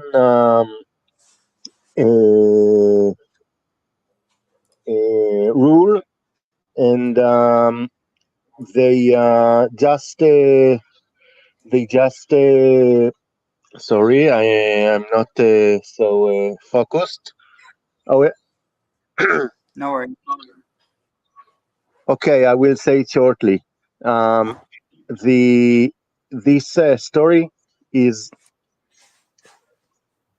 just as I said, encrypted the war with Egyptians under the Mount Hermon. Sorry, I'm not focused so much in order to start explaining it all. No worries. So, okay, so this is interesting. Do you know that apparently there's a banias in where is this? Is this Lebanon or is this Syria? No. The Banias is in northern Israel. Yeah, but there's in the Upper Galilee. Yeah, and I know, but this is the sources of the Jordan River. Yeah, I'm aware of that, but there's also a banias north of Tartus and south of Latakia in Syria. No, that something that I know. The Banias is originated from Pan, which is some of the satires of that accompanied the Dionysus. So in the city of the biblical Dan, it was another city in the Hellenistic period called Panias, or Panias with P. That there was a big shrine of Dionysus, who is thought to be just a replica of Yahweh, and it is originated from the alleged place in which Yahweh just helped the Jewish people to get rid of the Egyptian rule and to become independent. Interesting. So since So, they And recently, if you look of the myth of the Jordan River, which is apparently a very central myth in the um, Israelite religion,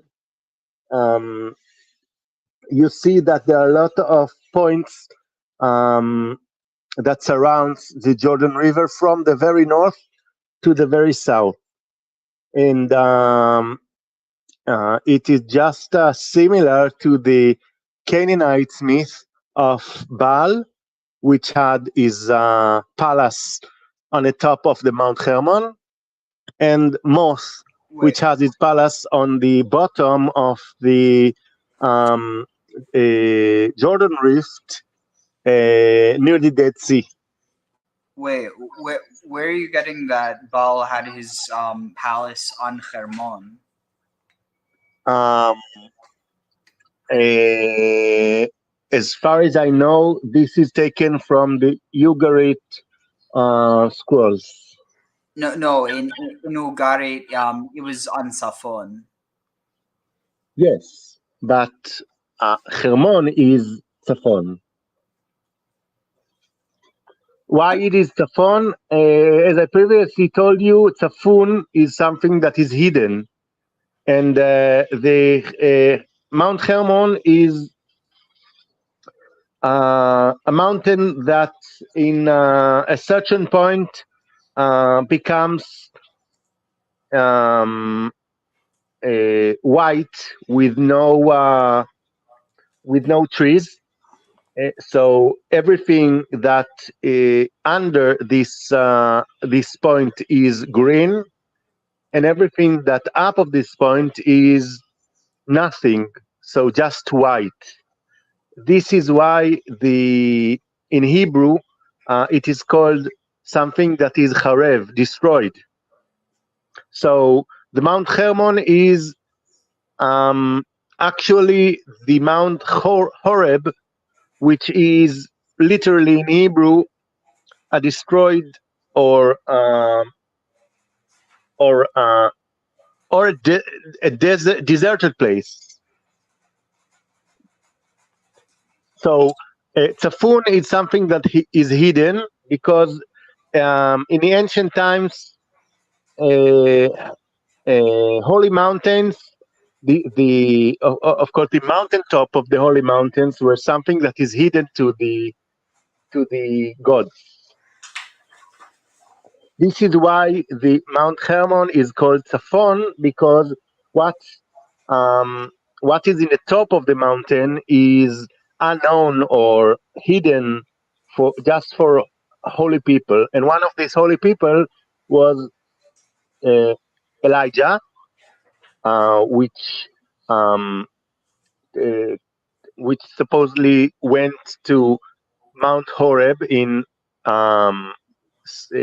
second or first Kings, and if indeed Mount Sinai is Mount Hermon, so another one who went to the mountaintop is Moses. And you see that in Psalms, one of the names of Mount Sinai is something that could be interpreted as mountain of cheese, Har Gavnonim. Wait, And what? I will look for it in Google, and I will point to the exact source. I guess it all depends on which side of the mountain you So live on. Psalms chapter 68, phrase 16, is telling us about the mountain of God, the mountain of Bashan. Bashan is the Golan Heights near the Mount Hermon. So again, Mount of God, Mount of Bashan, Mount of Cheese, Mount of Bashan. Wait, yeah, but how does Bashan mean cheese? Because I'm looking up. Cheese is something that is white on top, with some holes or black points that is put on the mountain top just as stars. So what they are trying to say is that the Mount Hermon was chosen to be the mountain in which the Torah was given there, because it was a holy mountain, and it has all the characteristic of a holy mountain, like the Olympus or and other mountains that snowed on the top. The only thing is that from everything I'm aware of, the𓀺Jews was very specific to Jabal al-Aqra, whereas you Yes. have So there are some arguments of the exact place of this mountain. The similar thing between all the identifications of the mountains are that they are on the Syrian African rift. But the question is, where exactly on the Syrian African rift? One option is that it is in the northern Syria, near Turkey, and this is what you pointed out of the exact identification. And the other identification is on Mount Hermon, because this is the other mountain that is closer to Israel, to the land of Israel. And from this particular mountain, the Holy River, and ancient cultures just made rivers holy, and also in the Greek myth, there were gods of rivers that came out from holy mountains. So the particular river that is going down from the mountaintop of the Hermon is the Jordan River. That's why I'm telling that all the complex of mountains and rivers that became holy to the ancient Israelite religion was the Mount Hermon, and not the other Jabal whatever in the north. Yeah, it's a matter of North Canaanite versus Central or South Canaanite. Yes. So again, this is the hypothesis of Israel Knoll in his book Hashem, which is literally God. He also gives some esoteric numerical references that he found in some poems, some biblical poems, and I found it very convincing. I don't know if Israel Knoll is still arguing that, because he's known for rejecting his own hypothesis over the years. But it is plausible to see the native Israelites of the north just considering the local mountains and local rivers holy, and not southern than where they resided. So it is sounds unplausible to say that some rare mountain in the very south of the land of Israel, and even outside of the land of Israel, is holy and not a local mountain. And of course, if you're looking at the Christian myth, Jesus is also considered to walk towards the mountaintop of Hermon in Ebanias. So it just makes sense that the same myth of the ancient Israelites is the myth of the later Israelites, the Christians. Yeah. It's also worth mentioning that there might be something to the fact that there's this mention of Bad Safon within like direct proximity of Shirat Hayam. That was taken from the Song of. By the way, another thing I wanted to say, over the previous weeks, you might remember that I wrote about the 𝀁🐔 and the fact that there are a lot of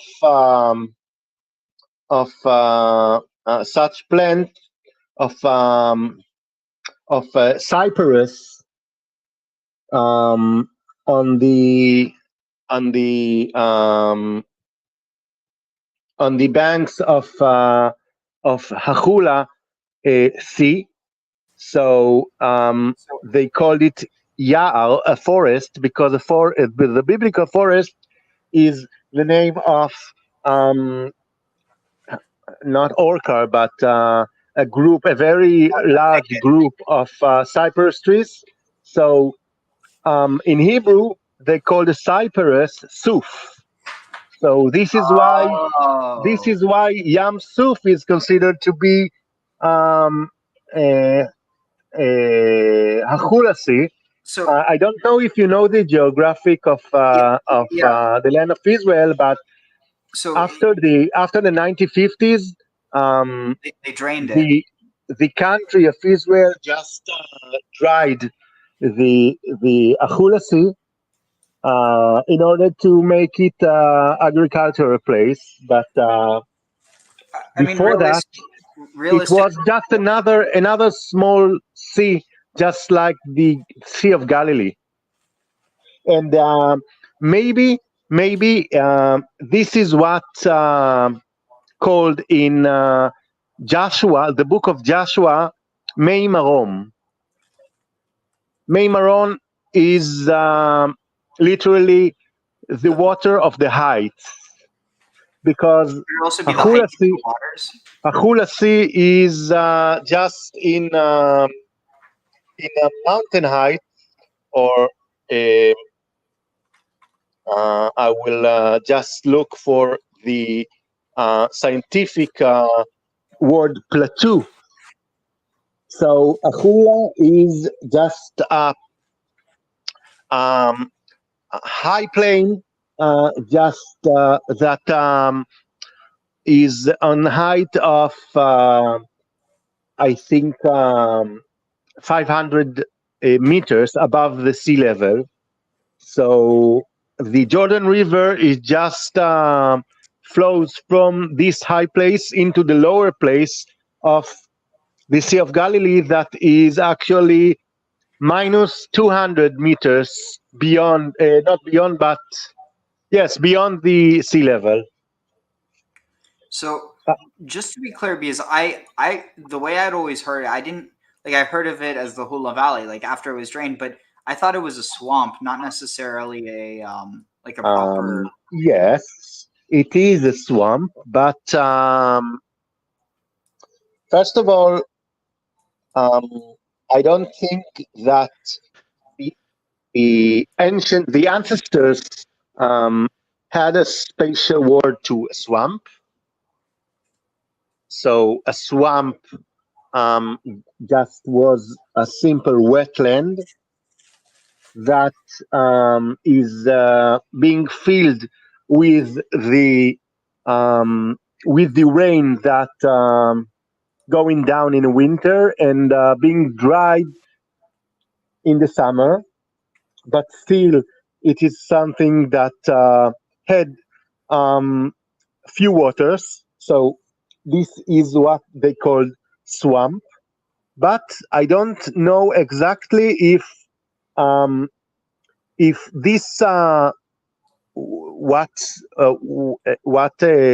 became a swamp in the later years was indeed a swamp in the ancient times. So So you can't know that 3,000 or 4,000 years ago, this 𝀁 Sea or the 𝀁 Valley wasn't a real sea, and you see that in the Talmud, it is called indeed a sea of Sumchi. So it is considered a sea, not a swamp. wait, tzorchi? What's that a reference to? Samech Vav Mem Kaf Yud. Samed Mitzach Kaf Mem Yud Sachmi. Wait. Sumchi. Wait. Or Subchi. Instead of M, it was V or B. This was the ancient name of the 𝀁, of the 𝀁 Sea. So again, its name was a sea and not a swamp. I mean, but even then, the word for swamp, agam, here it has definitions. No, swamp is a bitza and not agam. Well, but here it says to impound water into a lake. And it has, shoot, it's not point. Okay, here. Where is this? From Akkadian agamu pool. Listen to this. Arabic ma'ajim, a pool full of reeds. So but there, it also can be a lake or a sea. Like the word for lake and sea. What's the difference? What's the difference between a lake and a sea, except of the amount of water? Actually, it's what's in the water, generally, right? Whether it's fresh water or salt. And I think that the original phrase "from the river to the sea" has something to do with the river and the sea. The river of Jordan and the sea of the Galilee of the 𝀁 Lake, or something like this.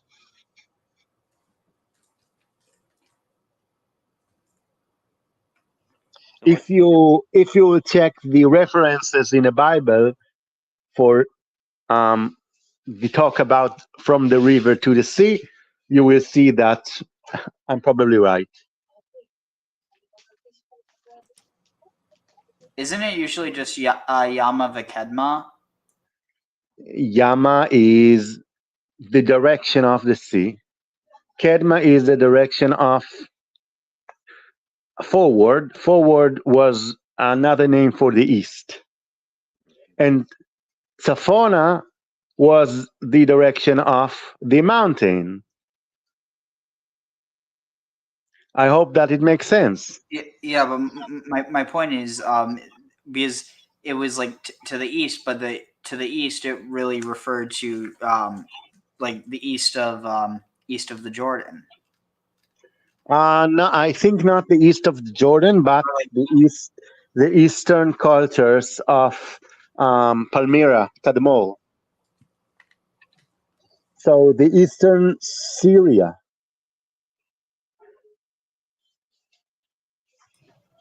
So it would have been up to Syria, north of Syria, east to Palmyra, south to the Negev, and west to the Mediterranean. Yes. So, for example, when you're talking about Job, the biblical figure, that was living in Kedem in the east. He probably lived on a place that is near Palmyra. Because why I'm telling that, because if you are looking southern than Palmyra, it is a desert, and I don't think that they thought that someone is living in a desert other than nomads and Arab people, and they weren't important to note that they are living in a particular place that they should mention.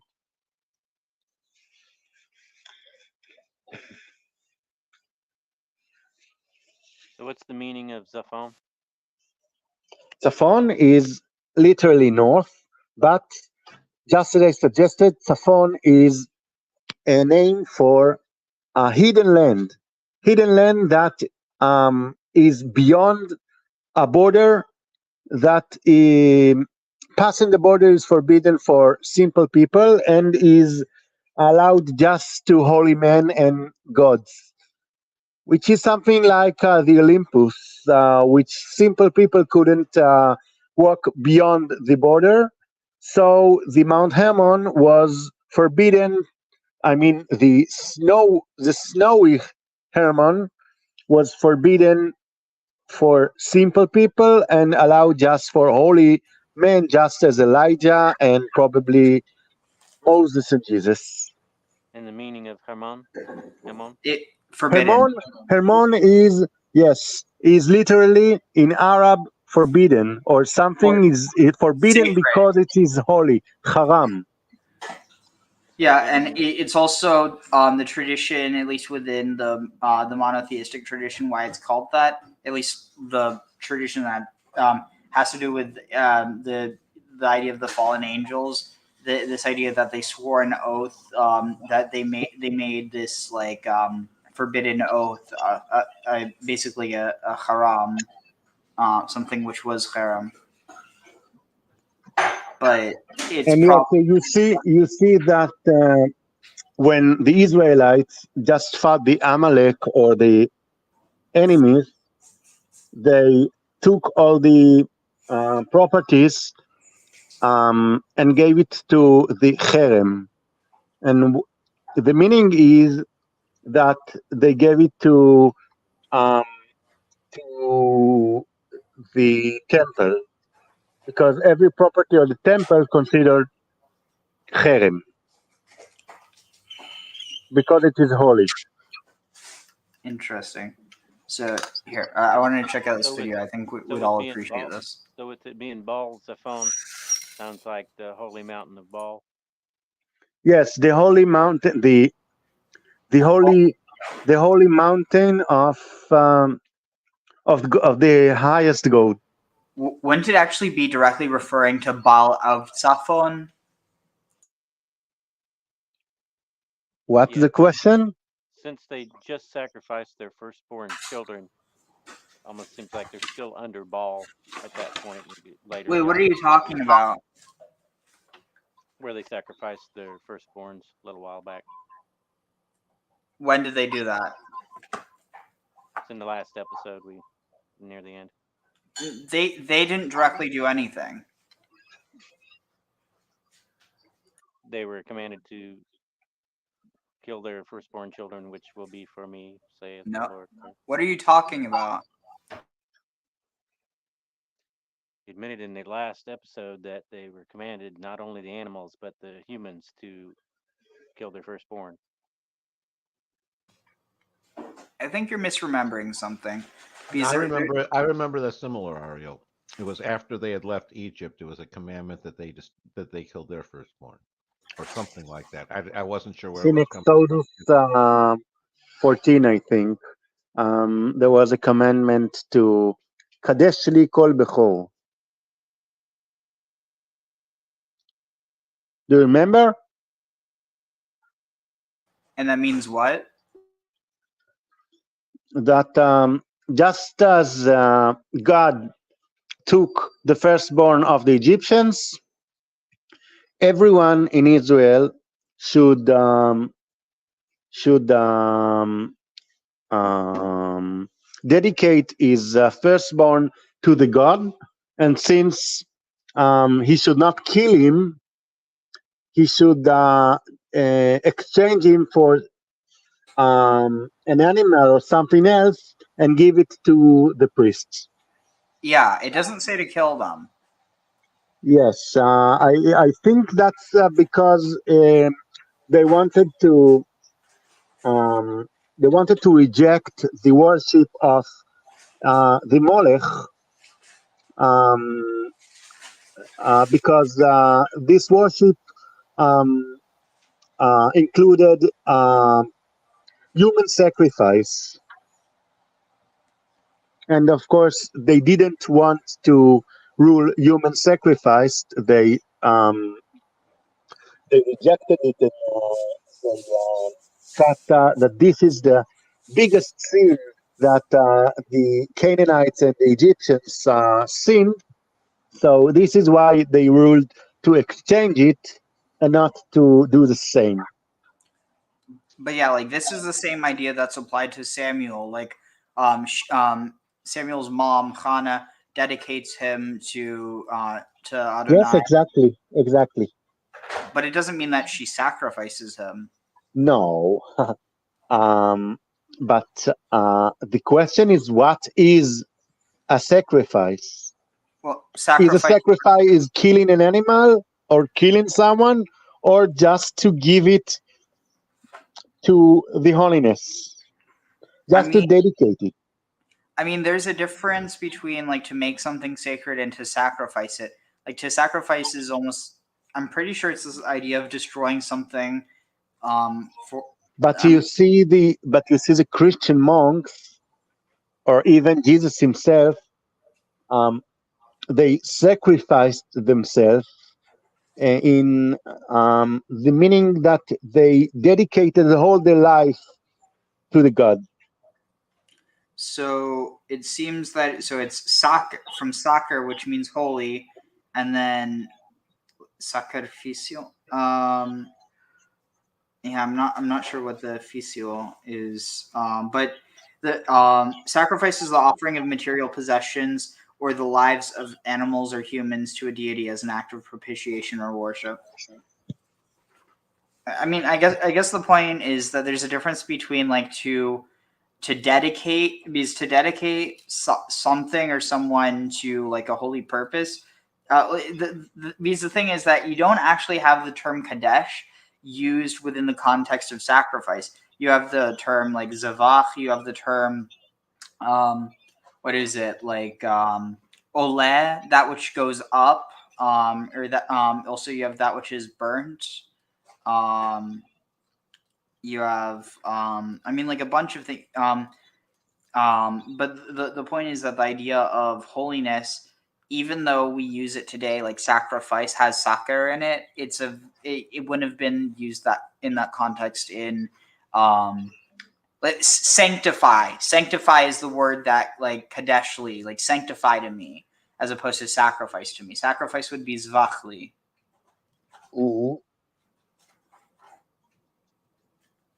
What? I think that etymologically it is taken from lekarev, to make it closer.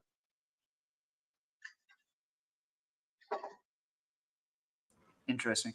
Anyway, I'm on a. So if I'm setting something to be closer to me, it is more important to me.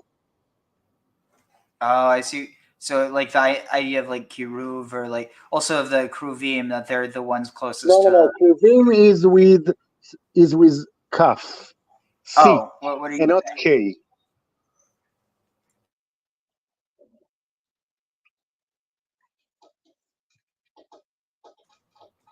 Oh, anyway, here I did want to watch this video, and then we're going to finish up. Krabaim is the word for the inner organs. So you know, the livers and the kidneys, something that is inside. So if you are makriv, first of all, you are putting it inside the holiness, and second of all, you are exposing its inner organs, and you are making a divination with it or something. Yeah, like Because heart. the ancient people just look at the kidney and the liver, and according to the shape, they could make a divination and just know what is going to be. Definitely, yeah. The Romans were also very big on that. But I wanted They I want to say another thing about the Jordan River, just because I don't want to forget it. The first station that the Israelites went into the Sea of Suf was Sukkot. It is written that they went off from Sukkot and went into a place called Etam. And you see that Sukkot is another name for at least two places. And by the way, the two places are considered to be just one place called Sukkot, that is in the bank of the river, of the Jordan River. The first Sukkot is the first station that Jacob went from when he just entered the land of Israel from the east. And the second place is the place that the Israelites was before they entered to the place of Israel, to the land of Israel. So you see, Sukkot is a name of a place that is somewhere southern to the Sea of Galilee and northern to the sea, to the Dead Sea, near the place that Joshua just turned the Jordan River in the book of Joshua, and you see similarity between the Sea of Suf tearing and the Jordan River tearing, because they were both near a place called Sukkot. So if indeed Sukkot is the name for the banks of the Jordan River, it makes sense that the Sea of Suf, the Sea of Cyprus, the Sea of Reeds, was the Hula Lake. interesting. Or the sea of Hula. And going back to the era more or less that they were draining it, I want to watch this video. That I was surprised I was able to find something on this. היו So they don't הכנענים use שמות rubber balls משמעותי. up והיה לי חבר, בנימין תמוז, צייר, פסל, ועוד כל מיני, שהוא היה כנעני. כנענים, למי שלא יודע, הייתה קבוצה, בעיקר קבוצה של סופרים ואומנים שאפתנים, שהאידיאולוגיה שלהם הייתה מאוד פשוטה. אנחנו לא יהודים, אין לנו שום עסק עם יהודים. אנחנו שנולדנו בארץ, הננו עברים, זה עם חדש שמתחבר לעם שהיה קיים לפני 2000 שנה, לכנענים העתיקים, ואנחנו הולכים פה להקים מדינה עברית. אין לנו שום עסק עם הגולה היהודית,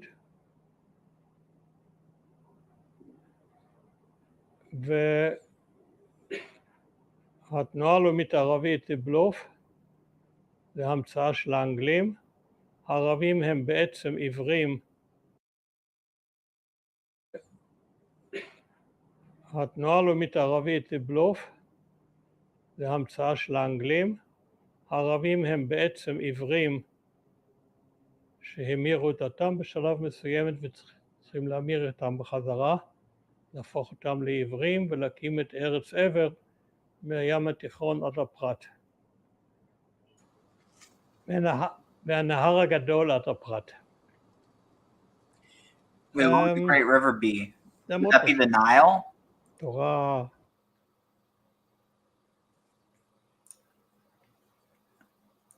I'm trying to think. This was a movement that was popular in the 40s, in 1940s, between the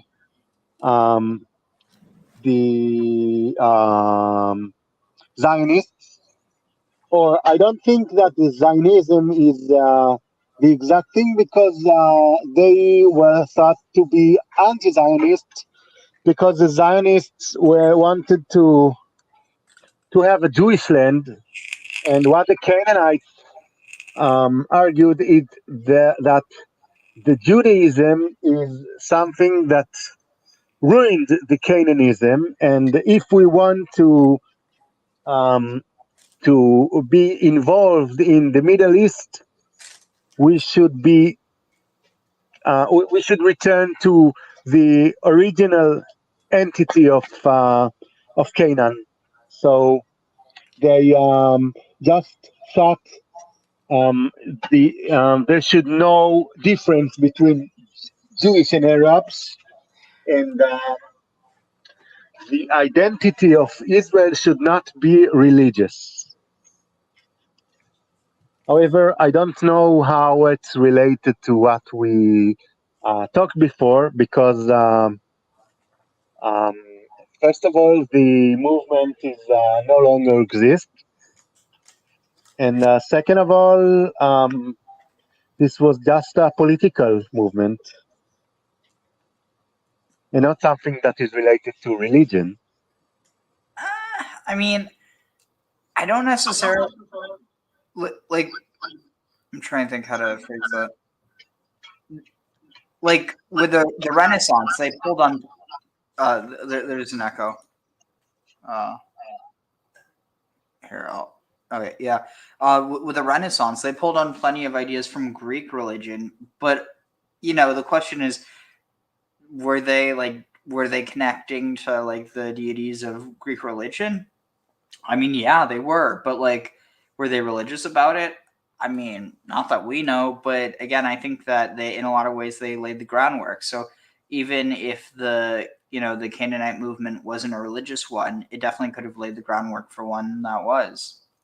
But I mean, in any case, it was because of the idea of that they wanted to establish this identity that was in many ways pan-Levantine, in contrast to the idea of a pan-Arabic identity, because they didn't.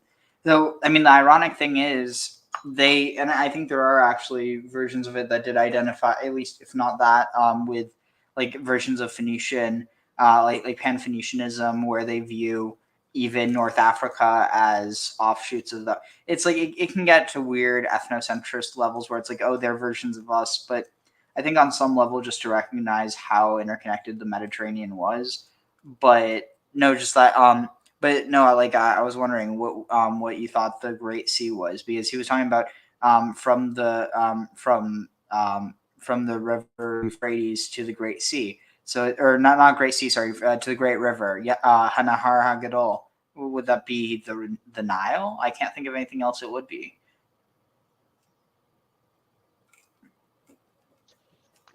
For my take on it is Great River is one of those generic, almost archetypal type terms, and each area is going to have a great river associated with it. If you're talking about the land of Canaan, obviously the river would be the River Jordan. Anyway, if you're Egypt, you got the Nile. If Mississippi, the Mississippi River is the great river. Well, but see, the thing is, the River Jordan isn't a great river by no means. By no way, like nobody would consider that a great river. It would be if that's the biggest river in the area. Is all I'm saying. It's sort of like I said. It's a relative, sort of archetypal type term. Again, just giving my take. You don't have to go with it. Uso says Mediterranean is like a cholon of cultures. So true. I hear. את ארץ עבר מהים התיכון עד הפרת. מהנהר הגדול עד הפרת. זה מאוד מושך. תורה משחררת כזאת, כל הישן זה כלום, זבל, ניוון. התעניינתי בזה, תמוז הביא אותי לתוך העניין. תמוז היה בחור מאוד מרשים.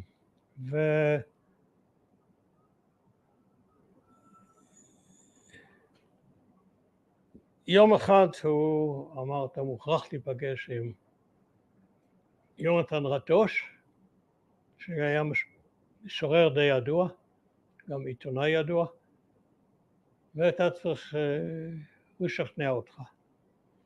אוקיי, נפגשתי עם יונתן רטוש, בקפה גדנסקי, זה רחוב יבנה ליד מונטיפיורה.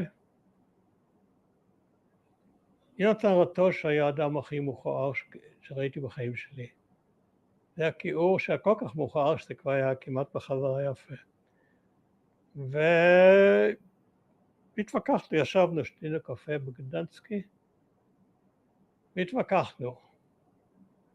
והוא קודם כל הרצה את התורה שלו, אז הוא שואל אותי, מה דעתך על מה שאמרתי?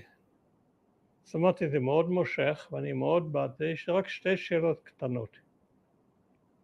א', למה אתה נגד עלייה יהודית? וואו. יבואו יהודים לארץ, ילדו ילדים, הילדים יהיו עיוורים, תתייחס אליהם, אלה היהודים, כאל בתי חרושת לעיוורים. סוגריים, המילה פרולטרים, מילה רומאית, היא באה מהמילה ללדת. ופרולטר, פרולטר ברומאית היה אדם, אזרח רומא, שהתפקיד שלו היחידי בחיים זה ללדת חיילים בשביל רומא. אז אמרתי, תתייחס אל היהודים כאלה, זה תפקידם. הם יבואו, זה הכל לפני השואה, צריכים לזכור. יבואו, ישבו פה, ילדו ילדים, ילדים יהיו עיוורים, וזהו. דבר שני, אני לא רואה איך הערבים יהפכו לעיוורים. יש תנועה לאומית ערבית גדולה ומפוארת. ואני חושב שהם צריכים להיות בעלי הברית שלנו.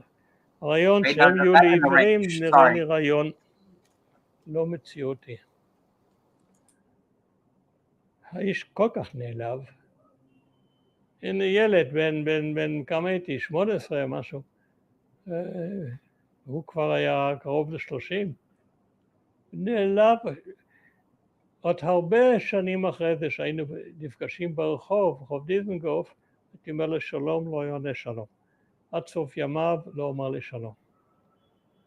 אז, אבל זה מה שהיה, לא הפכתי לכנעני, אבל התחלתי לאבד את הרעיון היסודי שאנחנו אומה חדשה, רעיון שנראה לי מאוד, עליו עבדתי. Interesting. I mean, definitely in a lot of ways, their idea came true, just not how they thought. The idea of a secular state, but very much just disconnected from the Canaanite past as well.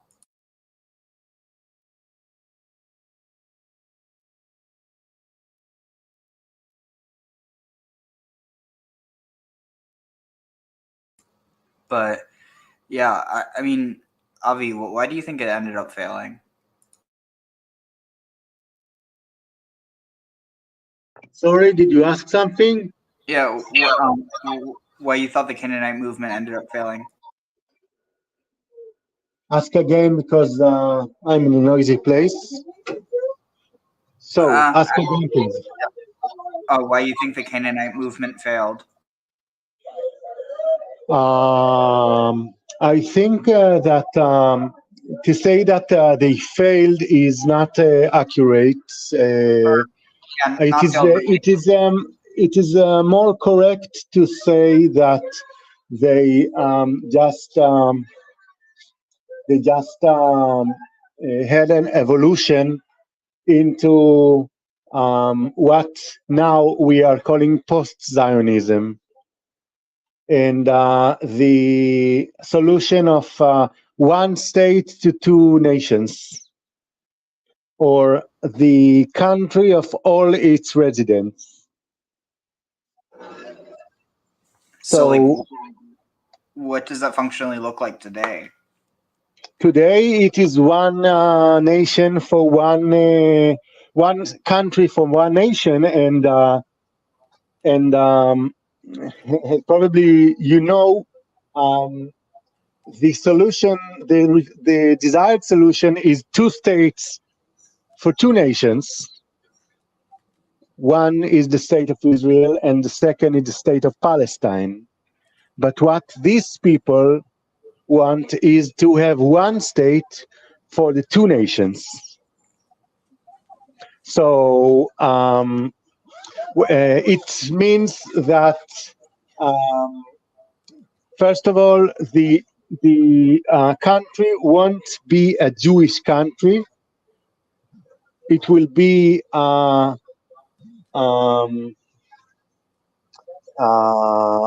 country that the religion doesn't matter, a secular one. And second of all the citizens will be equal towards the law. And this is something obvious. They don't want the Palestinians to be with no rights. And the other thing is that the separation between the two nations will be no more. So they, since they have the common origin, they will just marry each other and live with each other. This is what I think was what was the evolution of this movement. And if we want the conservative explanation of why they failed, I think that both the mainstream right wing and the mainstream left wing just Push them out. understood. What? I mean, in some ways, because weren't they also? I mean, they also had some radicals in their ranks. Wasn't that part of it? No, I don't think so.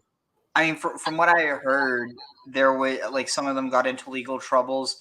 One of them actually ended up trying to, I think, assassinate someone. Yes, I think they wanted to bomb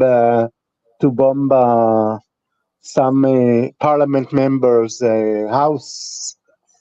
I don't know exactly what was there, but I don't think that the radicalization has something to do with the philosophy. Yeah, I could see that. Usal said the movement seems like. But what I try to say is that the mainstream just rejected it. Yeah, that's kind of what I was saying. They were pushed out. So yeah, Usal said the movement seems a little. Shlomo sounds like maybe well-intentioned, but in the end only detrimental. I don't actually agree, because I don't think it's inherently detrimental. The problem was it was too confrontational. Whereas, I mean, with Shlomo Sands, he's basically he's not even trying to say, oh, the Jews are Canaanites and so are the Palestinians. He's trying to say that the Jews basically don't exist.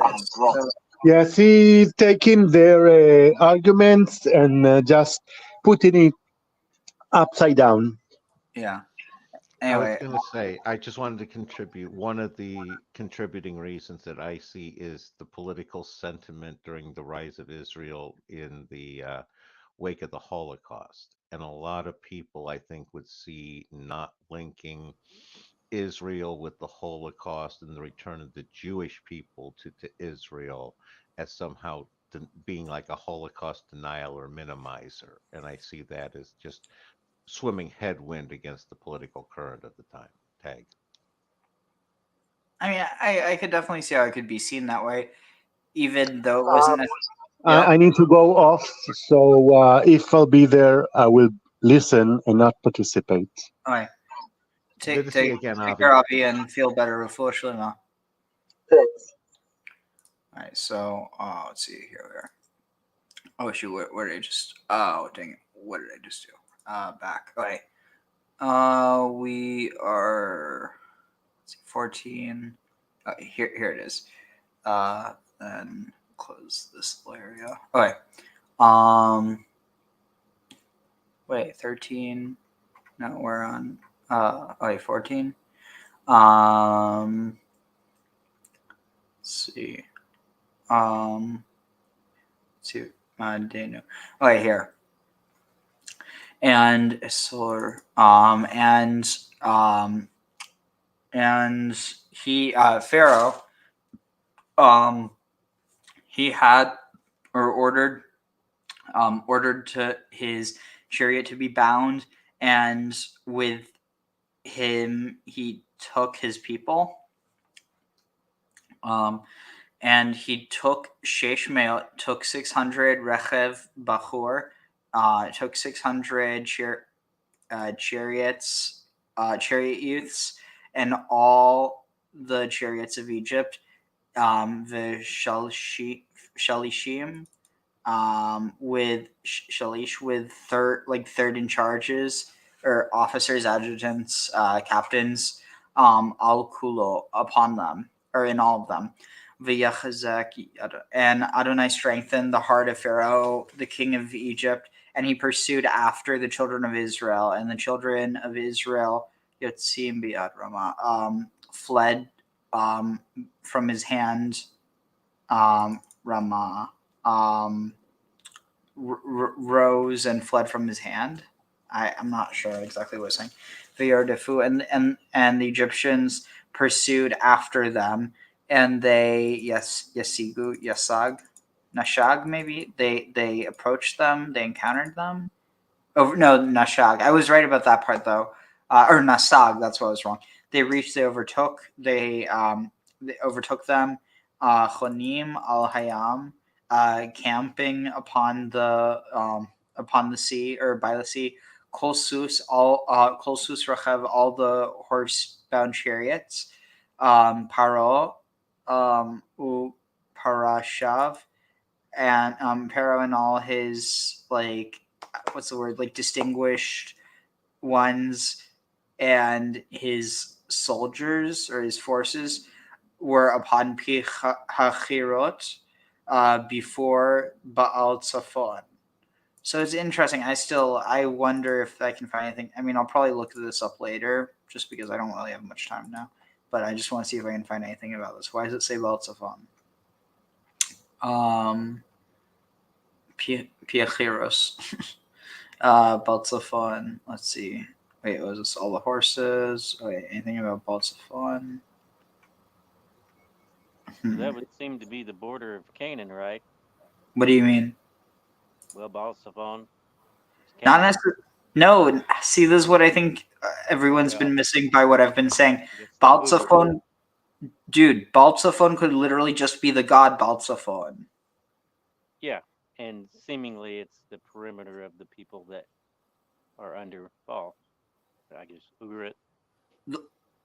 It wasn't just Ugarit; it was all of Canaan. Mm-hmm. Since they don't destroy it or anything. Destroy what? If it's a god, how are you going to destroy a god, dude? It's a place. I mean, you're saying it's just some land? No, dude. Lifnei, this is also used to refer to Lifnei Adonai. Dude, there's nothing suggesting this is a place. It could be. So there's something to destroy then. Where are you getting that from? It's an idol or a temple or something that indicates 𝀰//, right? Not inherently, because this Or you're just text saying it's the mountain. No. Dude, it could be referring to Baal of 𝀰. 𝀰 doesn't have to be there. Gods can translocate. So it's just a floating phantom there? Potentially. That's what I'm saying. I don't know the context of this. Like the idea of Zeus the god. Yeah, like there's no reason to suggest that they just named a place 𝀰 out. It could make sense, but it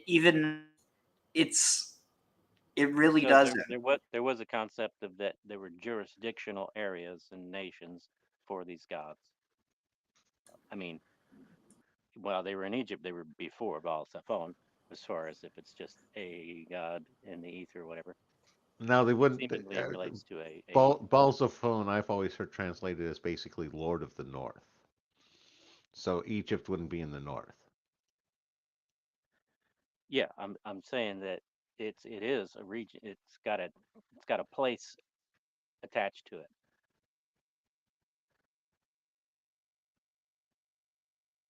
Well, it's sort of like that's like the division of the earth among the the children of El Elyon or El, and Baal got that area up there. 𝀰//got some of the Lebanon area, Syria area. Tag. All I'm saying is that 𝀰// is never here you could look it up, but I don't think it's ever referred to in. So it says a place in Egypt near the Red Sea where Pharaoh and his army were destroyed during the Exodus. That's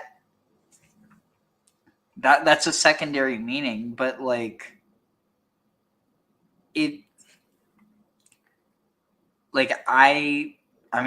something I want to look into another time, just because I don't have much time now. I just want to finish this, but I'm telling you, the other meaning would mean that he was invoked. What? I guess the other meaning would mean that he's invoked. Potentially, like that, because keep in mind, especially with the whole idea of the golden calf, there's an idea that the golden calf could be understood as Baal because he was seen as a horned god. I mean, a lot of the gods in that region were, but anyway, let's move on. And Pharaoh approached, and he vayasa, and he yasa.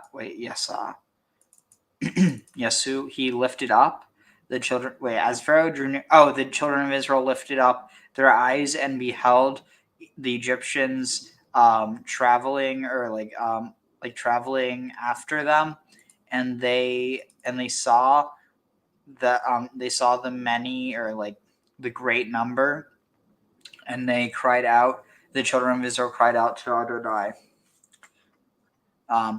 Let's see, and I'm going until we're really almost done. Oh, sweet. It's let's see. Second, it started at 9 and it goes until 14. Okay. Seems to indicate their polytheistic roots. That's what I'm saying. Let's see. Where's ויאמרו אל משה המבלי אין קברים במצרים לקחתנו למות במדבר מה זאת עשית לנו להוציאנו ממצרים הלא זה הדבר אשר דיברנו אליך במצרים לאומר החדל ממנו ונעבד את מצרים כי טוב לנו עבוד את מצרים ממותנו במדבר ויאמר משה לעם אל תיראו התייצבו וראו אל ישועת אדוני אשר יעשה לכם היום, כי אשר ראיתם את מצרים היום לא תוסיפו לראותם עוד עד עולם. אדוני אלחם לכם ואתם תחרישון.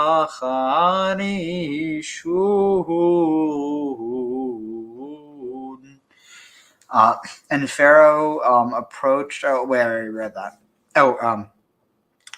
And Moshe said, and they, the Israelites, and they said to Moses, Hamivli,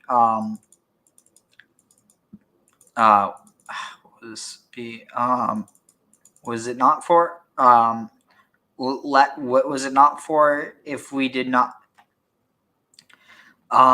without like if what like was it not for or what was it for not was it that for we were not buried in Egypt that you took us to die in the Egypt? I mean to die in the wilderness. What is this that you have done for us to bring us out from Egypt?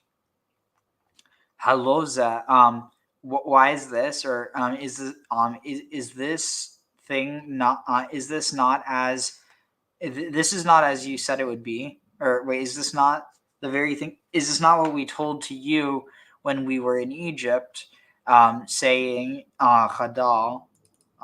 Saying stop from cease from amongst us vina avda and from our work and in Egypt, because it is good for us to serve the Egyptians mimutenu. It is better, it is more good for us to serve, or it is better for us to serve the Egyptians than it is to die in the wilderness. And Moshe said to the people, do not fear. Stand and see. Stand and see the salvation of Adonai. And of course, the Christians read this as Yeshua to Adonai. They're like, oh, that's Yeshua. It's like, why do you think that people name, especially within like Messianic claimants, why a lot of them happen to be, because he's not the only one. Anyway, Asher say that you have done, or that will be done for you, Hayom, this day, today, because as you have seen the Egyptians, today, will not tosfu. Let's see, which Adonai will work for you today, for the Egyptians whom you today will not gather again to meet until Adolam, until eternity. And Adonai yilachem lachem. Adonai will fight this battle for you. It is fine because it's yilachem, lachem, but these two lachems are not related at all. It's a play on words.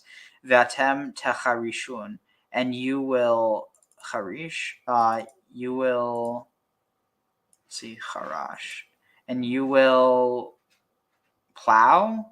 You'll plow. You will be silent. Keep quiet. You will remain silent. I feel like I'm missing something. Like basically there will be peace. I'm guessing it says you will hold your peace. I'm not sure what it means by that, but on that note, actually, let's see where I'm going to see if there's any. Because this is a very short one. There should be not too much commentary on this. I need to see if there's anything on this. Oh yeah, let's see. Oh yeah, Harishun.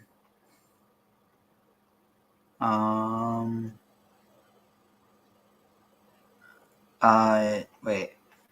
Let's see, is known in Kabbalistic circles, though the attribute of justice fights wars and dries out the sea. Why then did Moses mention the Dang it. I want to read this another time. I'm going to add. Am I signed in? Not. Damn it. Add to. Can I do that? No, I have to sign in. So I'm going to just open that in a new tab because I want to check that another time. It was down here. So open in new tab, and I will check that at another time. I might actually just open this in a new tab. Duplicate, and then I will. Oh, okay, there, perfect. So, okay, where is it? Here. Baruch atah Adonai Eloheinu melech haolam asher natan lanu Torah emet v'chayei olam natan betochenu Baruch atah Adonai noten haTorah. Anyone have any last thoughts before we close out? It's been fun as always.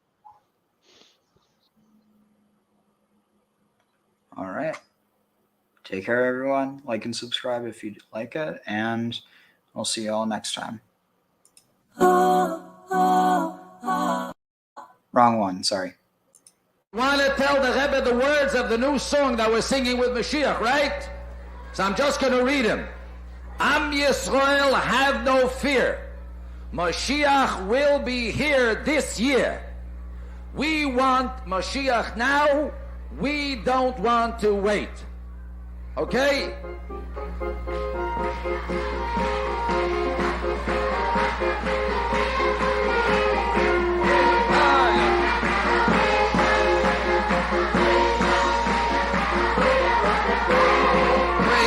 Mashiach now, we want Mashiach now. Oh yeah, Am Yisrael, have no fear, Mashiach will be this year. Am Yisrael, have no fear, Mashiach will be here this year. We